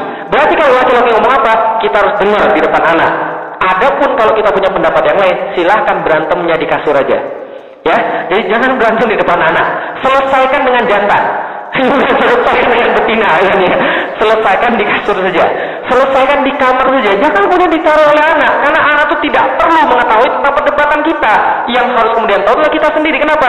Jangan sampai beda di depan anak. Kalau beda di depan anak, di masa depan anaknya pasti kacau. Apa kemudian kita lihat? Kok kamu nggak begini sih? Ibu aja nggak nurut sama bapak. Itu. Kenapa saya harus nurut sama kamu? Kamu aja nggak nurut sama dia. Paham nggak maksud saya? Teladan itu luar biasa itu. Nah kalau gitu kita lihat lagi apa bisa kita lihat. Ini rahasianya daripada semua kejadian ini, daripada semua kajian ini rahasianya. Men sini in woman sono. Tahu artinya? Belum tahu ya? Salah Ustaz, yang benar men sana in corpore sano. Itu salah peribahasanya. Men sana in corpore sano artinya apa? Di dalam sebuah tubuh yang sehat terdapat jiwa yang salah besar. Kenapa? Lihat orang-orang gila. Orang-orang gila ada nggak yang sakit? Ada nggak orang gila yang sakit? Orang gila itu badannya pasti sehat. Orang gila itu badannya pasti sehat. Kenapa? Menurut ilmu kedokteran, orang yang gila itu badannya pasti hormonalnya tidak terganggu. Karena otaknya kemudian otaknya sudah terganggu. Jadi badannya pasti tidak terganggu. Maka kalau kita lihat orang-orang gila, tubuhnya sehat nggak? Nggak ada yang sakit. Berarti tubuhnya kuat, sehat, tapi jiwanya bisa sakit. Nah artinya apa? Yang benar nih, men sini in woman sono. Tahu artinya? Artinya adalah di balik pria yang hebat terdapat wanita yang kuat. Atau di balik pria yang kuat terdapat wanita yang hebat. Kenapa bisa begitu? Karena begitulah memang adanya di dalam Islam. Maka di dalam Islam, kalau laki-lakinya kemudian tidak hebat, pasti ada masalah dalam rumah tangganya. Gitu nggak? Iya atau iya? Dan di balik seorang pria bermasalah, ada perempuan yang ketiga. Itu kemudian bisa kita lihat. men sini ilmu mensono. Jadi kalau kemudian saya secara pribadi, saya nggak mungkin bisa pergi ke Amerika sekalian 1,5 bulan kalau istri saya di rumah nggak kemudian membackup saya. Betul begitu? Bagaimana mungkin saya bisa ngomong sama ibu seperti ini kalau di rumah saya ada masalah? Nggak mungkin kan ya? Pasti kepikiran terus. Nggak mungkin bisa kemudian saya melawan seperti ini kalau istri saya nggak mensupport saya. Berarti inilah yang bisa kita lihat bahwa perempuan itu adalah sangat vital bagi laki-laki. Contoh, kita lihat nih, di antara manusia, sudah bentar lagi. Di antara manusia, ada yang lebih mulia di antara semua manusia. Siapa? Siapa yang paling mulia di antara semua manusia? Mukmin, orang-orang Islam. Ya kan ya? Di antara di antara makhluk Allah yang paling mulia kan manusia. Di antara manusia yang paling mulia mukmin. Di antara mukmin yang paling mulia siapa lagi? Para nabi. Di antara para nabi ada yang lebih mulia lagi siapa? Di antara para nabi yang paling mulia adalah ulul azmi. Masih ingat ulul azmi siapa? Nabi Muhammad. Terus siapa lagi? Ibrahim. Terus Musa, Isa. Terus satu lagi Nuh. Ada 5 kan ya? Oke, apalin baik-baik. Siapa? Mulai dari pertama, Nabi Nuh, terus Nabi Ibrahim, terus Nabi Musa, terus kemudian Nabi Isa, kemudian Nabi Muhammad. Apa kesamaan 5 nabi ini dalam ulul azmi ini? Apa kesamaan 5 ini? 5 ini bercerita tentang wanita. Gak percaya? Oke, kita buktiin. Yang pertama, siapa tadi? Nabi Ibrahim. Nabi Ibrahim cerita tentang siapa? Tentang Siti Hajar. Bagaimana cerita tentang Siti Hajar? Luar biasa. Coba bayangin baik-baik. Ada yang pernah pergi ke Mekah? Oke, yang belum kita doain semoga pergi ke Mekah. Amin. Yang belum pernah pergi ke Mekah, ada yang sudah pernah pergi ke Las Vegas? Sudah pernah? Atau pergi ke Arizona sudah pernah? Sudah. Grand Canyon sudah pernah? Oke, Mekah itu sama kayak di daerah Las Vegas. Persis banget. Batu di mana-mana, gunung batu di mana-mana. Seperti itu Mekah. Dan coba bayangkan baik-baik, saya pernah diajak pergi ke Valley of Fire. Di tengah jalan tuh saya bilang sama kemudian yang nganterin saya, Mbak, kalau Mbak tinggalin saya di sini, saya pasti mati, Mbak. Nah, kenapa? Karena saya nggak akan mungkin bisa balik lagi ke kota. Kan jaraknya hampir 45 mil tuh dari kota kan ya. Dan itu nggak ada orang sama sekali di situ. Yang ada batu semua kan itu kan ya. Kalau saya ditinggal di sini, saya pasti mati, Mbak. Lah kenapa? Karena saya pikirin, oh ini gila, ini luar biasa nih. Tempat yang tandus kayak begini, kan, kering luar biasa, panas luar biasa. Dan Mekah itu sama kayak itu. Coba bayangin baik-baik, Mekah back then. Ketika belum ada manusia sama sekali yang ada di sana. Coba bayangin baik-baik, Nabi Ibrahim sama Siti Hajar itu berjalan berdua doang, sama anak yang baru lahir. Namanya siapa? Nabi Ismail. Sudah ditunggu anak itu 40 tahun oleh Nabi Ibrahim dan Siti Hajar. Ketika mereka jalan di lembah Bakah itu, namanya dulu Bakah, lembah Bakah itu, tiba-tiba ketika kemudian jalan di situ, kerontang, nggak ada tanaman, kemudian tanah tandus luar biasa, nggak ada pemukiman sama sekali, jangankan manusia, binatang aja malas di sana. Tiba-tiba ketika sudah sampai di tengah-tengah lembah itu, tiba-tiba Ibrahim berjalan ke arah utara. Coba kalau Anda jadi istrinya Nabi Ibrahim, kira-kira gimana? Loh, ini ngapain dia ini? Loh, kok dia tinggalin saya? Ternyata Nabi Ibrahim dapat wahyu untuk meninggalkan anak istrinya di situ dari Allah. Maka Nabi Ibrahim pergi. Dia nggak sempat ngomong apa-apa. Kenapa? Dia nggak sanggup ngomong sama istrinya. Ngomong apa? Bagaimana cara menjelaskan? Dia nggak tahu. Jadi ya udahlah, dia pergi aja lah. Kan dia nggak sanggup ngomong. Dan dia kemudian nggak sanggup menatap anaknya yang kemudian dia sudah tunggu 40 tahun. Apa terjadi ketika itu? Ketika dia pergi ke arah utara, maka kemudian Siti Hajar bilang, Ibrahim mau kemana? Nabi Ibrahim jalan aja terus. Ketika jalan terus semakin khawatir nih, loh, anak masih digendong, nggak ada pemukiman sama sekali, ditinggal di situ. Loh, ditanya kedua kali, Ibrahim mau kemana? Nggak dijawab lagi. Namanya muslimah yang baik, kalau 2 kali di pertanyaan tidak dijawab, ganti pertanyaan. Apa yang dia tanya? Maka kemudian Siti Hajar bertanya pada Nabi Ibrahim, wahai Ibrahim, apakah ini adalah perintah Allah? Ibrahim nggak kemudian sanggup kemudian untuk melalaikan lagi, nggak sanggup untuk mengabaikan lagi. Dia kemudian balik ke belakang, kemudian melihat istrinya, melihat anaknya, kemudian dia bilang pada kemudian mereka berdua, iya, ini adalah perintah Allah. Cuma begitu aja. Apa kata Siti Hajar? Siti Hajar mengatakan satu proklamasi keimanan yang harus kita ingat baik-baik dalam kehidupan kita. Apa kata Siti Hajar? Siti Hajar berkata pada Nabi Ibrahim, kalau ini adalah perintah Allah, sungguh Allah tidak akan sekali-kali menyia-nyiakan kami. Maksudnya? Coba itu keimanannya kayak apa? Ditinggal di tengah ditinggal di tengah padang pasir itu.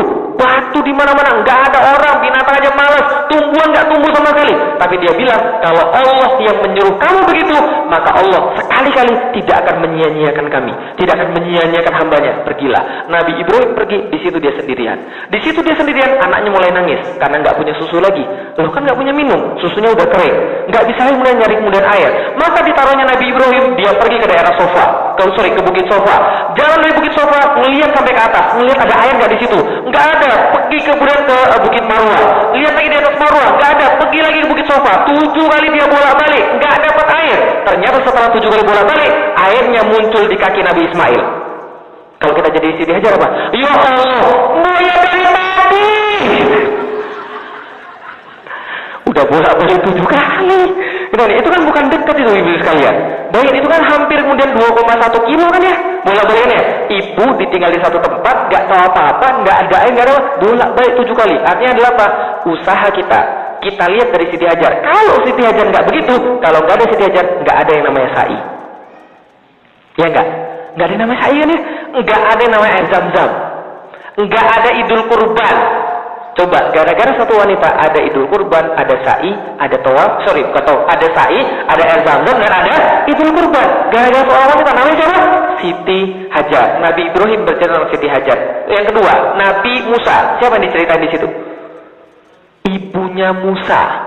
Yang diceritakan sangat sabar luar biasa, melahirkan anak, dan kemudian Fir'aun cari siapa anak yang baru dilahirkan harus dibunuh karena akan menggantikan posisi dia. Maka dia hanyutkan di laut supaya kemudian masuk ke dalam istana. Setelah masuk dalam istana, dia daftar jadi ibu susuan daripada anaknya. Orang nggak tahu itu anaknya, cuma dia yang tahu, dan dia bersabar. Maka dikatakan pada Allah, ibu Musa adalah ibu yang bersabar dan baginya pahala tiada batas. Coba, tentang Musa, tentang ibunya. Tentang Nabi Isa, cerita siapa? Maryam. Satu surat khusus itu. Surat Maryam. Ada nggak surat Aminah? Nggak ada. Yang ada surat Maryam itu. Artinya apa? Begitu mulianya itu Siti Maryam. Nggak hanya Siti Maryam, keluarganya Ali Imran dapat satu surat lagi. Coba, keluarganya Siti Maryam kan ya? Ali Imran dapat satu surat lagi. Itu Nabi Isa. Tadi sudah Nabi Ibrahim, sudah Nabi Musa, Nabi Muhammad. Putaranya. Siapa Nabi Muhammad? Khadijah. Suatu hari Aisyah, namanya masih muda, cantik kan ya. Suatu hari iri sama Khadijah. Kenapa? Sewafat Khadijah, Muhammad masih aja ngomong-ngomong Khadijah. Lah kenapa bisa begitu? Kalau Nabi Muhammad dapat makanan, dia bilang sama sahabat, tolong kirimin ke keluarganya Khadijah. Dapat duit, tolong kirimin ke keluarga Khadijah. Kemudian Aisyah bilang, kok Khadijah terus sih? Kan Allah sudah menggantikanmu dengan seorang perempuan cantik, masih perawan, dan kemudian bisa mengajakmu bercumburia. Kenapa engkau sebut-sebut Khadijah terus? Rasul kemudian marah dan bilang, wahai Aisyah, jangan bicara sembarangan tentang Khadijah. Kenapa? Di saat orang-orang tidak beriman, dia beriman kepadaku. Di saat orang-orang menahan hartanya, dia memberikan hartanya kepadaku. Di saat orang-orang kemudian tidak mendukungku, dia mendukungku. Dan di saat kemudian istri-istriku yang lain tidak memberikan anak, anakku cuma berasal dari Khadijah. Jadi jangan bicara sembarangan tentang Khadijah. Dan itu adalah perempuan yang beriman pertama di dalam Islam. Yang beriman pertama bukan laki-laki tapi perempuan. Paham maksudnya? Ada berapa? Perempuan itu luar biasa itu. Satu lagi siapa? Nabi Nuh. Tapi ceritanya jelek itu. Nah, tapi ketawa juga kan ya? Semua pergi kemudian ke perahu. Anaknya nggak mau, ibunya nggak mau.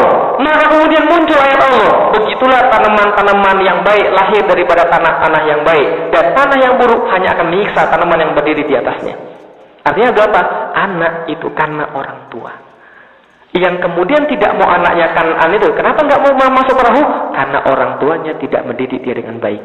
Jadi kalau anak kita ada yang salah, mohon jangan salahkan orang lain. Coba periksa diri kita sendiri. Ada nggak kita yang kurang sama anak kita? Gitu, benar apa benar? Lima-limanya bercerita tentang perempuan. Benar nggak kalau itu perempuan terhormat di dalam Islam? Terhormat kan ya? Kita aja nggak mau tahu bahwa kemudian Islam agama yang luar biasa. Di saat orang dikubur di dalam pasir, Islam memuliakan anak perempuan. Masya Allah. Maka ketika sebelum saya menikah, ini ada rahasia juga. Sebelum saya menikah sama istri saya minta istri saya untuk menghafalkan satu hadis. Apa hadisnya? Ini hadisnya ibu sekalian. Yang mau ngafalin boleh, yang mau kemudian nyatet boleh. Ini hadisnya. Jadi saya bilang sama istri saya, ini ada hadis daripada Rasulullah. Apa kata Rasulullah? Ingatlah aku telah memberitahu kalian tentang istri-istri kalian yang menjadi penduduk surga. Mau nggak ibu-ibu jadi penduduk surga? Mau? Yakin? Ada 4 syarat. Satu, pertama penyayang. Apa itu penyayang? Penyayang itu ar-rahmah. Ar-Rahmah itu apa? Lemah lembut. Bicaranya baik, enggak kemudian suaranya lebih keras daripada suaminya, kemudian perilakunya kemudian penyayang, sama anak baik. Kemudian ini pula penyayang, dia kemudian pelan dan sebagainya. Ini penyayang. Penyayang ini penting pada perempuan, karena seorang laki-laki kalau dia serius, dia nggak lihat dari fisik lagi, dia lihat dari feminitas. Apakah cewek ini ada sifat keibuan? Nah, ini penyayang. Yang kedua apa? Banyak anak, subur. Jadi yang anaknya 2 tambah lagi lah. Loh, bapak-bapak bilang, tapi kan dia sudah tua. Ya kalau dia nggak mau cari supplier baru, Pak. Yang kedua, banyak anak atau subur. Yang ketiga, yang banyak memberikan manfaat bagi suaminya. Maksudnya apa? Ya Bu ya, kalau suaminya pulang disediain dan teh, katanya dicium tangannya. Oh malu, Ustaz, kita sudah tua. Itu gara-garanya itu. Makanya nggak ada kenikmatan dalam rumah tangga. Gitu kan ya? Saya sama istri saya, sekali-sekali saya SMS, saya koda, saya kasih puisi dan sebagainya. Kenapa? Itu tuh memberikan manfaat bagi suaminya. Sehingga suaminya tuh kemudian ketika pulang tuh ditunggu. Ketika pergi dirindukan, ketika pulang menyenangkan. Kan gitu kan ya? Bukan kemudian nyebelin ketika pulang, malas suaminya pulang. Jadi masalah besar ini. Ya dia, suaminya lebih senang di luar daripada di rumah. Ini yang memberikan manfaat bagi suaminya. Mbok ya dipijit sekali-kali, kan ya. Oh kesenangan. Terus susah. Anu bisa kita ini penyayang pada suaminya. Nah, yang paling penting yang keempat adalah yang jika ia menyakiti suaminya atau dia disakiti, ia segera datang hingga berada di pelukan suaminya. Dalam hadis lain berada dalam pangkuan suaminya, kemudian dia berbicara sama suaminya. Wahai suamiku, demi Allah, aku tidak dapat memejamkan mata sebelum engkau meridhoiku. Romantis nggak? Romantis kan ya? Itu cuma ada di dalam Islam, nggak ada di dalam agama yang lain. Gitu kan ya? Maka tatkala saya sebelum nikah saya minta istri saya hafalkan hadis ini. Tatkala sudah nikah ada cekcok nggak dalam rumah tangga? Ada nggak cekcok dalam rumah tangga? Wah ada. Ustaz cekcok? Iya, Ustaz kan juga manusia. Dan cekcoknya masalah apa? Masalah sederhana sekalian. Pulang daripada pengajian, senang kan ya? Saya tanya sama istri saya, Dek mau makan apa Dek? Dia bilang terserah. Itu di kuping laki-laki terserah itu adalah kemudian suatu penghinaan, paham nggak Bapak sekalian? Kenapa? Laki-laki itu mau nyenengin wanita. Kalau dia bilang terserah, kita nggak jadi mau seneng kan ya? Terserah. Ya sudah kalau gitu saya berusaha sabar. Umi mau makan ikan aja. Enggak, ikan amis. Ya udah kalau gitu ayam aja. Enggak, kemarin sudah makan ayam. Gaduh-gaduh aja. Gaduh-gaduh bikin perut sakit. Terus mau makan apa? Terserah. Terus saya bilang gini, ya udah kalau gitu masa makan. Ya udah kalau gitu masa makan nggak apa-apa. Ya udah kita pulang aja. Ya udah pulang aja nggak apa-apa. Pulang lapar nggak makan kan ya? Laki-laki dalam kondisi tersebut gengsi mau minta maaf. Perempuan lebih gengsi lagi mau minta maaf. Betul gitu. Nah Allah kemudian kasih ini lewat Rasulnya. Maka ketika dalam kondisi seperti itu, udah 15 menit diem-dieman kan nggak enak. Orang ketemu terus tiap hari kok mau diem-dieman. Kayak anak kecil aja kan ya. Nah ketika kemudian diem-dieman kemudian ini kan nggak enak. Tapi saya katakan, Umi ingat hadisnya. Ketika saya bilang begitu, maka dia ingat segera hadis ini dan kemudian semua yang terjadi ke depan kita sudah bisa tabah bersama-sama. Kan gitu kan ya. Karena hadisnya sama. Karena dia taat sama Allah. Maka ketaatan pada suaminya yang menjamin adalah taat sama Allah. Tapi kalau dia tidak taat sama Allah, jangan harap dia taat pada suami. Betul begitu? Itu kalau istri yang taat sama Allah, langsung dia ingat hadisnya, langsung pergi ke pelukan suaminya lalu berkata begitu. Tapi kalau orang yang tidak taat sama Allah, apa terjadi? Umi ingat hadisnya? Istrinya bilang, terus gue harus bilang, oh gitu. Betul ya? Gara-gara itu. Lah makanya gini. Gini Bapak sekalian. Tapi kompromi. Nah itu lagi Bapak sekalian. Saya kasih tahu Bapak sekalian. Apa kunci taatnya? Apa kunci rumah tangga? Kunci rumah tangga adalah taat pada Allah. Maka seorang istri yang baik membuat suaminya taat pada Allah. Karena kalau dia berhasil membuat taat suaminya pada Allah, maka suaminya akan taat pada dia dan gak akan melakukan yang macam-macam. Kunci kemudian membuat seorang istri taat pada suaminya adalah membuat istri taat pada Allah. Karena itu dia taat pada suami, karena dia taat pada Allah. Paham tidak saya? Itulah kemudian menjadi pembahasan kita pada kali ini. Sorry, tidak ada tanya jawab karena sudah habis, atau mau 1-2? Pakai 1-2 boleh. Silakan. Ada mungkin sebelum kita sholat? Silakan. 2 pertanyaan, silakan. Ada? Silakan Ibu.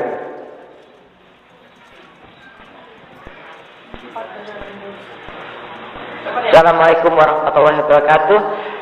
Tadi Ustadz bilang itu harus yang subur ya, banyak anaknya. Sekarang saya tanya, kalau yang tidak bisa menyuburi lelaki, apakah perempuan boleh minta cerai? Terima kasih. Ya nggak apa-apa, kan boleh bertanya. Malu bertanya, jangan bertanya. Bukan, malu bertanya, jangan bertanya. Oke, jadi apakah kemudian seorang perempuan yang tidak bisa mensuburi suaminya, jadi dia nggak bisa dapat anak daripada suaminya, suaminya yang tidak subur misalnya, apakah dia boleh meminta cerai? Dalam hukum Islam, ketika ada satu hal yang dalam pernikahan tidak bisa membuat kemudian tujuan pernikahan tercapai, maka boleh salah satunya menggugat cerai. Jadi tujuan pernikahan apa? Satu adalah ibadah, dua mendapatkan keturunan. Jadi kalau seandainya tetap tidak bisa mendapatkan keturunan, selagi kita sudah mencoba yang maksimal, maka boleh meminta cerai. Dan itu biasanya perempuan atau laki-laki juga sudah paham, sudah maksudnya udah maklum, gitu kan ya? Bisa dipahami maksud saya. Karena ada beberapa orang, contoh misalnya saya banyak menemukan pasangan-pasangan yang memang tidak dikaruniai oleh Allah anak, nah akhirnya mereka punya opsi yang lain. Satu bisa jadi opsinya adalah adopsi. Dua, istrinya bilang, ya udahlah deh kalau gitu abang nikah lagi sama yang lain, intan dia. Saya terima. Kenapa? Karena dia sudah merasa bahwa ya memang ini kemudian salah satu tujuan pernikahannya tidak tercapai. Nah itu kemudian legowo kemudian perempuannya. Jadi kira-kira begitu, ya. Nah kalau laki-laki problem tadi sudah saya katakan tadi boleh bagi perempuan untuk meminta cerai, boleh bagi perempuan, gitu. Tapi itu jarang ditemukan. Bagi saya kemudian jarang ditemukan karena biasanya kalau perempuan dia lebih legowo. Gitu kan ya, pada laki-lakinya. Tapi yang nggak boleh adalah kalau menjadikan alasan seperti itu sebagai untuk selingkuh sama yang lain, itu nggak boleh. Lebih baik kemudian pisah aja sekalian, gitu loh. Karena kalau kemudian selingkuh dengan alasan itu suami saya tidak bisa memberikan kebahagiaan, itu nggak boleh. Lebih dosa lagi tuh, gitu kan ya. Jadi kira-kira gitu. Oke, pertanyaan kedua silakan. Ada? Silakan. Silakan Bapak. Boleh. Waalaikumsalam warahmatullahi wabarakatuh. Saya mau tanya tanggapan Pak Ustadz mengenai kayak FPI, FPR yang di Indonesia itu kadang merusak kayak tempat-tempat umum orang lain kayak gitu. Itu padahal kalau di Islam kan ada lakum dinukum waliyatin. Apa? Ada lakum dinukum waliyatin. Apa? Lakum dinukum waliyatin. Lakum dinukum waliyatin. Oke. Ya, terus masalahnya kalau kita merasa agama kita paling benar, kita kan nggak boleh juga karena negara kita juga Pancasila gitu. Ya, oke. Terima kasih atas Terima kasih. Pertanyaan saya kemudian, apakah seorang muslim, saya jawab dulu yang pertama ya, saya jawab dari belakang, apakah seorang muslim tidak boleh menganggap agamanya paling benar? Harus, bukan hanya boleh, harus menganggap agamanya paling benar. Karena kenapa? Allah memerintahkan seperti itu. Bukan menganggap agamanya paling benar, tapi menganggap agamanya benar dan yang lain salah. Kenapa bisa begitu? Karena Allah perintahkan di dalam Al-Quran. Allah katakan, "Huwallazi arsala rasulahu bil huda wa dinil haq liyuzhirahu 'ala dini kullih walau karihal kafirun walau karihal musyrikun." Dalam ayat yang lain. Jadi Allah menurunkan agama Islam, yaitu adalah kemudian Rasul dengan kemudian agama yang benar, Al-Quran dan As-Sunnah, untuk kemudian mengatasi.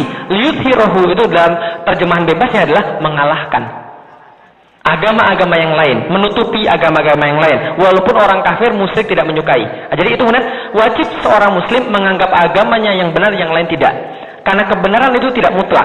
Kebenaran itu tidak relatif, mutlak. Makanya kemudian ketika ibu saya bilang semua agama benar, saya bilang ibu masuk Islam aja. Dia nggak mau kan ya? Nah berarti agama nggak sama-sama benar. Berarti agama tidak sama-sama benar, Islam yang benar. Itu keyakinan kita. Oke, itu yang pertama. Yang kedua, tentang kemudian Pancasila. Kalau gitu Pancasila seperti apa? Mohon maaf Bapak Ibu sekalian, saya menghormati sekali kemudian Pancasila. Dan kemudian Bung Karno mengatakan dalam salah satu perkataannya sebelum kemudian meninggal, Bung Karno mengatakan bahwa Pancasila dan UUD 45 itu seperti sebuah gayung yang diambil dari mata air Islam. Ya kan ya?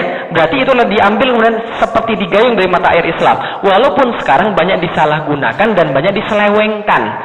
Kebanyakan orang-orang yang mengaku Pancasilais dan mengaku nasionalis, dialah yang paling banyak korupsi di Indonesia. Betul atau betul? Itu yang terjadi. Gitu loh. Orang-orang yang kemudian paling banyak mengaku nasionalis dan kemudian Pancasila, dia yang memisahkan kemudian Papua dari Indonesia, Papua Barat, dan kemudian memisahkan kemarin Timur dan sebagainya, kan mengaku nasionalis yang memisahkan. Artinya adalah apa? Mohon maaf sekalian, dengan segala hormat saya pada Bung Karno dan kemudian dengan perjuangan beliau dan kemudian negara dan Islam, Allah tidak tanya tentang Pancasila. Paham maksud saya sekalian? Allah nggak nanya nanti di yaumil kiamat sila 1 apa bunyinya, Allah nggak tanya. Tapi yang Allah tanya adalah sholat. Amal sesuai nggak dengan Al-Quran dan As-Sunnah? Itu yang Allah tanya. Berarti jangan terlalu banyak dipusingkan dengan Pancasila. Bagaimana dengan lakum dinukum waliyadin? Lakum dinukum waliyadin itu adalah dalil untuk agama lain. Bahwa agama mereka, agama kita. Artinya apa? Kita tidak boleh memaksa orang masuk ke dalam agama Islam. Tidak boleh sama sekali. Tapi kalau dia sudah masuk ke dalam agama Islam, dia tertakluk pada hukum-hukum Islam. Contoh, ada nggak yang maksa orang di luar masuk ke dalam KJRI? Nggak ada kan ya? Tapi kalau dia sudah masuk dalam KJRI, dia harus taat dengan aturan KJRI. Betul nggak? Ya kan ya? Tapi ketika dia di KJRI, kita nggak bisa bilang, oh la ikraha fiddin, nggak ada paksaan dalam agama, lakum dinukum waliyadin, berarti dia boleh seenak-enaknya di sini. Oh nggak ada yang suruh dia masuk ke sini kok. Tapi kalau dia sudah mau masuk ke sini, berarti dia harus taat dengan aturan KJRI. Betul begitu? Ada nggak yang nyuruh kita masuk Amerika? Pilihan kita kan ya? Tapi kalau Bapak Ibu sudah masuk Amerika, Bapak Ibu tertakluk pada aturan Amerika. Sama kayak agama, nggak ada yang maksa kita masuk Islam, nggak ada yang maksa Felix Xiao masuk Islam. Tapi ketika Felix Xiao masuk Islam, maka kita harus tertakluk pada hukum Islam. Oke, balik lagi pada pembahasan. Bagaimana kemudian FPI, FBR dan sebagainya? FBR saya nggak masukkan dalam pembahasan karena FBR kemudian bukan organisasi Islam kan ya, tapi FPI adalah organisasi Islam. Kalau gitu kita bahas. Bagaimana hukumnya melakukan kekerasan dalam amar ma'ruf nahi munkar? Khususnya nahi munkar ya. Oke, kalau gitu gini sekalian. Ketika saya ditanya bagaimana pandangan Ustaz tentang FPI, saya jawab, saya bertawakuf terhadap FPI. Apa itu bertawakuf? Saya mendiamkan mereka. Karena kenapa? Saya tidak bisa bilang mereka benar dan saya nggak bisa bilang mereka salah. Loh, kok saya nggak bisa bilang mereka salah? Gimana tuh ceritanya? Oke, gini sekalian. Kita dengar berita itu karena kita orang jauh dan kita nggak tahu kondisi di sana. Sekarang coba bayangkan baik-baik. Tahu Keramat-Tunggak? Tahu Keramat-Tunggak? Tempat apa itu Keramat-Tunggak? Oh, mana suaminya? Bapak ya, Tanjung Priuk. Pantesan sekarang di sini juga kerja di apa namanya di pelabuhan itu udah biasa kan ya. Oke, sekarang saya tanya, Tanjung Priuk tempat apa Keramat-Tunggak? Oke. Oh, Ibu nggak tahu, Bapak tahu Pak? Karena Bapak yang tahu. Oke, tempat pelacuran untuk Keramat-Tunggak. Pertanyaan saya sederhana. Setelah dibangun Jakarta Islamic Center di daerah apa namanya? Apa? Itu Keramat-Tunggak. Apakah pelacurannya hilang di situ? Pindah kemana Bu? Oh, belum tahu Pak. Dipindah di mana Pak? Oh, bohong Pak. Pindahnya kemana? Pindahnya ke Jalan Yosudarso sekalian. Ke Jalan Yosudarso? Tahu? Ya, benar itu. Saya lihat dengan mata dan kepala saya sendiri sekalian. Saya lihat dengan mata dan kepala saya sendiri. Pulang dari Jakarta Islamic Center saya ngisi di bulan Ramadan, depan saya itu kemudian Terminal Tanjung Priuk. Sebelah kanan adalah Jakarta International Container Terminal. Tahu ya Bu ya? Sebelah kiri itu etalase pelacur. Serius. Loh, saya lewat sendiri di situ. Untung saya pakai mobil. Kalau saya pakai motor itu ditarik itu bakal tuh. Karena cewek-cewek berdiri di pinggir jalan pakai pakaian provokatif dan dia nariin orang-orang yang lagi jalan. Belakang itu hotel short time. Oke, pertanyaan saya sederhana. Itu baru di Jalan Yosudarso. Di belakangnya itu, kampung-kampung itu buat tempat apa Bu? Coba. Semua itu. Makanya. Lah, coba. Kok tahu banget tuh?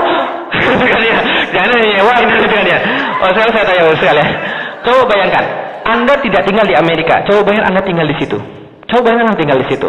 Anda punya anak di situ. Anda mau baik. Sementara sekeliling Anda adalah tempat-tempat begitu. Anda membesarkan anak praktis di tempat pelacuran. Apa yang boleh Anda lakukan? Pindah. Kalau nggak punya duit gimana? Coba. Artinya apa yang kemudian bisa kita lakukan? Pasti kita pengen itu kan nggak ada kan ya? Kita lapor ke polisi. Polisi diem. Orang 500 meter dari sana Polres Jakarta Utara. Tapi nggak berbuat apa-apa. Dia lapor polisi, dia diam polisinya. Dia lapor kemudian ke media diam karena semua orang sudah tahu di situ tempat pelacuran. Tapi nggak pilih yang bertindakan. Dia lapor kemudian ke Pemkot diam juga. Terus dia harus melakukan apa lagi? Wajar nggak kalau dia kemudian mau lapor ke FPI supaya hilang kemaksiatan di situ? Ada nggak dalilnya di dalam Islam? Ada. Man ra'a minkum munkaran falyughayyirhu biyadihi. Siapa yang melihat dengan kemungkaran maka rubahlah dengan tangannya. Maka mereka ada dalil. Tapi benar nggak? Saya nggak bisa membenarkan mereka juga. Karena bagi saya memperjuangkan Islam itu tanpa kekerasan. Karena seperti itulah Rasul kemudian mencontohkan. Tapi saya juga nggak bisa nyalain mereka. Karena mereka juga benar juga. Karena kalau saya berada di situ mungkin saya berbuat yang sama. Gitu loh, paham kita selesai. Karena kita stres, kita mau mengharapkan siapa lagi? Gitu loh maksudnya. Supaya lingkungan kita ini bebas daripada narkoba, bebas daripada pelacuran dan sebagainya. Nggak ada yang mau nolong. Stres kan ya? Jadi itu panik gitu loh maksudnya. Nggak bisa apa-apa lagi. Jadi saya nggak bisa menyalahkan, saya nggak bisa membenarkan. Kecuali Anda punya solusi yang lain. Dikasih kerjaan nggak mungkin bisa. Kenapa? Karena itu diciptakan secara sistem. Ustadz aja dakwah di sana, mati saya sekalian. Bisa-bisa saya diperkosa sama mereka itu kan ya. Makanya Utsman bin Affan bilang, innallaha la yaz'u bisultan ma la yaz'u bil Qur'an. Allah menghilangkan kemaksiatan menggunakan kewenangan, kekuasaan, pemerintahan, maksiat-maksiat yang tidak bisa hilang dengan menggunakan Al-Qur'an. Maka zaman dulu, kenapa Islam bisa jaya? Karena Islam diterapkan secara total. Ada namanya penegak hukumnya yang jalan, gitu loh. Maka nggak ada kemaksiatan. Kan harusnya polisi yang ngilangin itu kan ya? Kan gitu. Nah sekarang polisi nggak mau jalan, terus siapa lagi ya? FPI yang maju. Jadi saya nggak bisa menyalahkan, saya nggak bisa membenarkan. Jadi saya diam aja. Kenapa? Nah, karena gini, Bapak Ibu sekalian, kita harus hati-hati dengan termakan opini. Karena kenapa termakan opini? Jadi gini, yang di blow up adalah FPI melakukan kekerasan dan luar biasa. Tapi ada beberapa hal yang lebih parah daripada itu, Bapak sekalian. Contoh misalnya, FPI melakukan kekerasan. Penonton-penonton bola di Indonesia kekerasan nggak? Wah, lebih banyak. Tapi kenapa ketika FPI berbuat sesuatu langsung disorot, orang-orang supporter bola ketika ribut nggak disorot-sorot, banyak yang mati juga. Soalnya FPI nggak pernah matiin orang kan ya? Tapi ketika kemudian ada pertandingan bola, banyak sekali yang mati, kerusuhan, tawuran anak-anak, kenapa nggak dikatakan kekerasan? Hati-hati satu hal, ada penyesatan opini terhadap Islam. Itu hati-hati. Makanya jangan banyak nonton TV, karena itu bakal kemudian kita membuat bahwa Islam itu jelek. Kalau nggak percaya lagi, contoh lagi, ketika ada orang salah masuk ke pengadilan, apa yang terjadi? Mendadak bajunya berubah, pakai kerudung lah, pakai cadar lah, pakai peci lah, pakai baju koko lah. Jadi orang lihat, oh ini nih Muslim itu, gitu kan ya? Nah itu hati-hati, itu penyesatan terhadap Islam. Ada apa? Stigmatisasi negatif terhadap Islam. Tatkala kemudian rumah teroris digerebek, yang disorot apa? Sama media. Tulisan ayat kursi, Al-Quran, buku Riyadus Sholihin. Seolah-olah bilang apa? Seolah-olah pengen bilang begini. Ini pesan daripada media. Kalau Anda semakin beriman, Anda semakin jadi teroris. Besoknya muncul pernyataan dari dari petinggi Polri yang mengatakan bahwa terorisme munculnya 1 dari masjid, 2 dari kampus, 3 dari kantor, 4 dari sekolah. Pesantren juga termasuk. Kan itu kan ya? Artinya apa? Jangan pergi ke masjid, jangan pergi ke sekolah, jangan pergi ke kantor, jangan pergi mana. Jangan ada ilmu Islam. Orang yang nggak punya ilmu Islam justru lebih banyak yang jadi teroris. Kenapa? Karena orang yang punya ilmu, dia nggak akan bunuh orang, Bapak Ibu sekalian. Paham Bapak Ibu sekalian? Dia nggak akan bunuh orang tanpa hak. Yang punya ilmu, tapi yang nggak punya ilmu itu justru itu yang kemudian akan ditunggangi. Siapa menunggangi? Walau misal, yang jelas bukan orang Islam. Yang jelas ada konspirasi di situ. Jadi dunia itu nggak flat, Bapak Ibu sekalian. Hati-hati. Jadi hati-hati jangan sampai termakan opini negatif terhadap Islam. FPI itu tidak seburuk yang kita duga. Ya, jadi apa kalau Ustaz setuju dengan kekerasan? Sudah saya bilang saya nggak setuju dengan kekerasan. Sudah saya bilang, tapi tidak seperti yang kita duga. Nggak seperti jadi kalau kemudian dikatakan premanisme, lebih preman pemerintah daripada FPI, Ibu sekalian, saya kasih tahu. Ibu-ibu aja yang belum nggak tahu karena nggak tahu opininya gitu kan ya. Nah, jadi ilmu yang bisa kita lihat. Jadi kita harus adil. Memang FPI salah, tapi kita juga nggak bisa menyalahkan. Tapi kita juga nggak bisa membetulkan perbuatan seperti itu. Jadi kita bilang apa? Ya udah kita mendiamkan aja lah, karena kita nggak punya solusi. Gitu loh. Kecuali kalau kita pemerintah, kita bisa kerahkan polisi untuk kemudian membuat itu kemudian hilang. Nah, itu baru solusi. Lu jangan deh, punya gua nih, gua sudah ada nih. Gitu kan ya?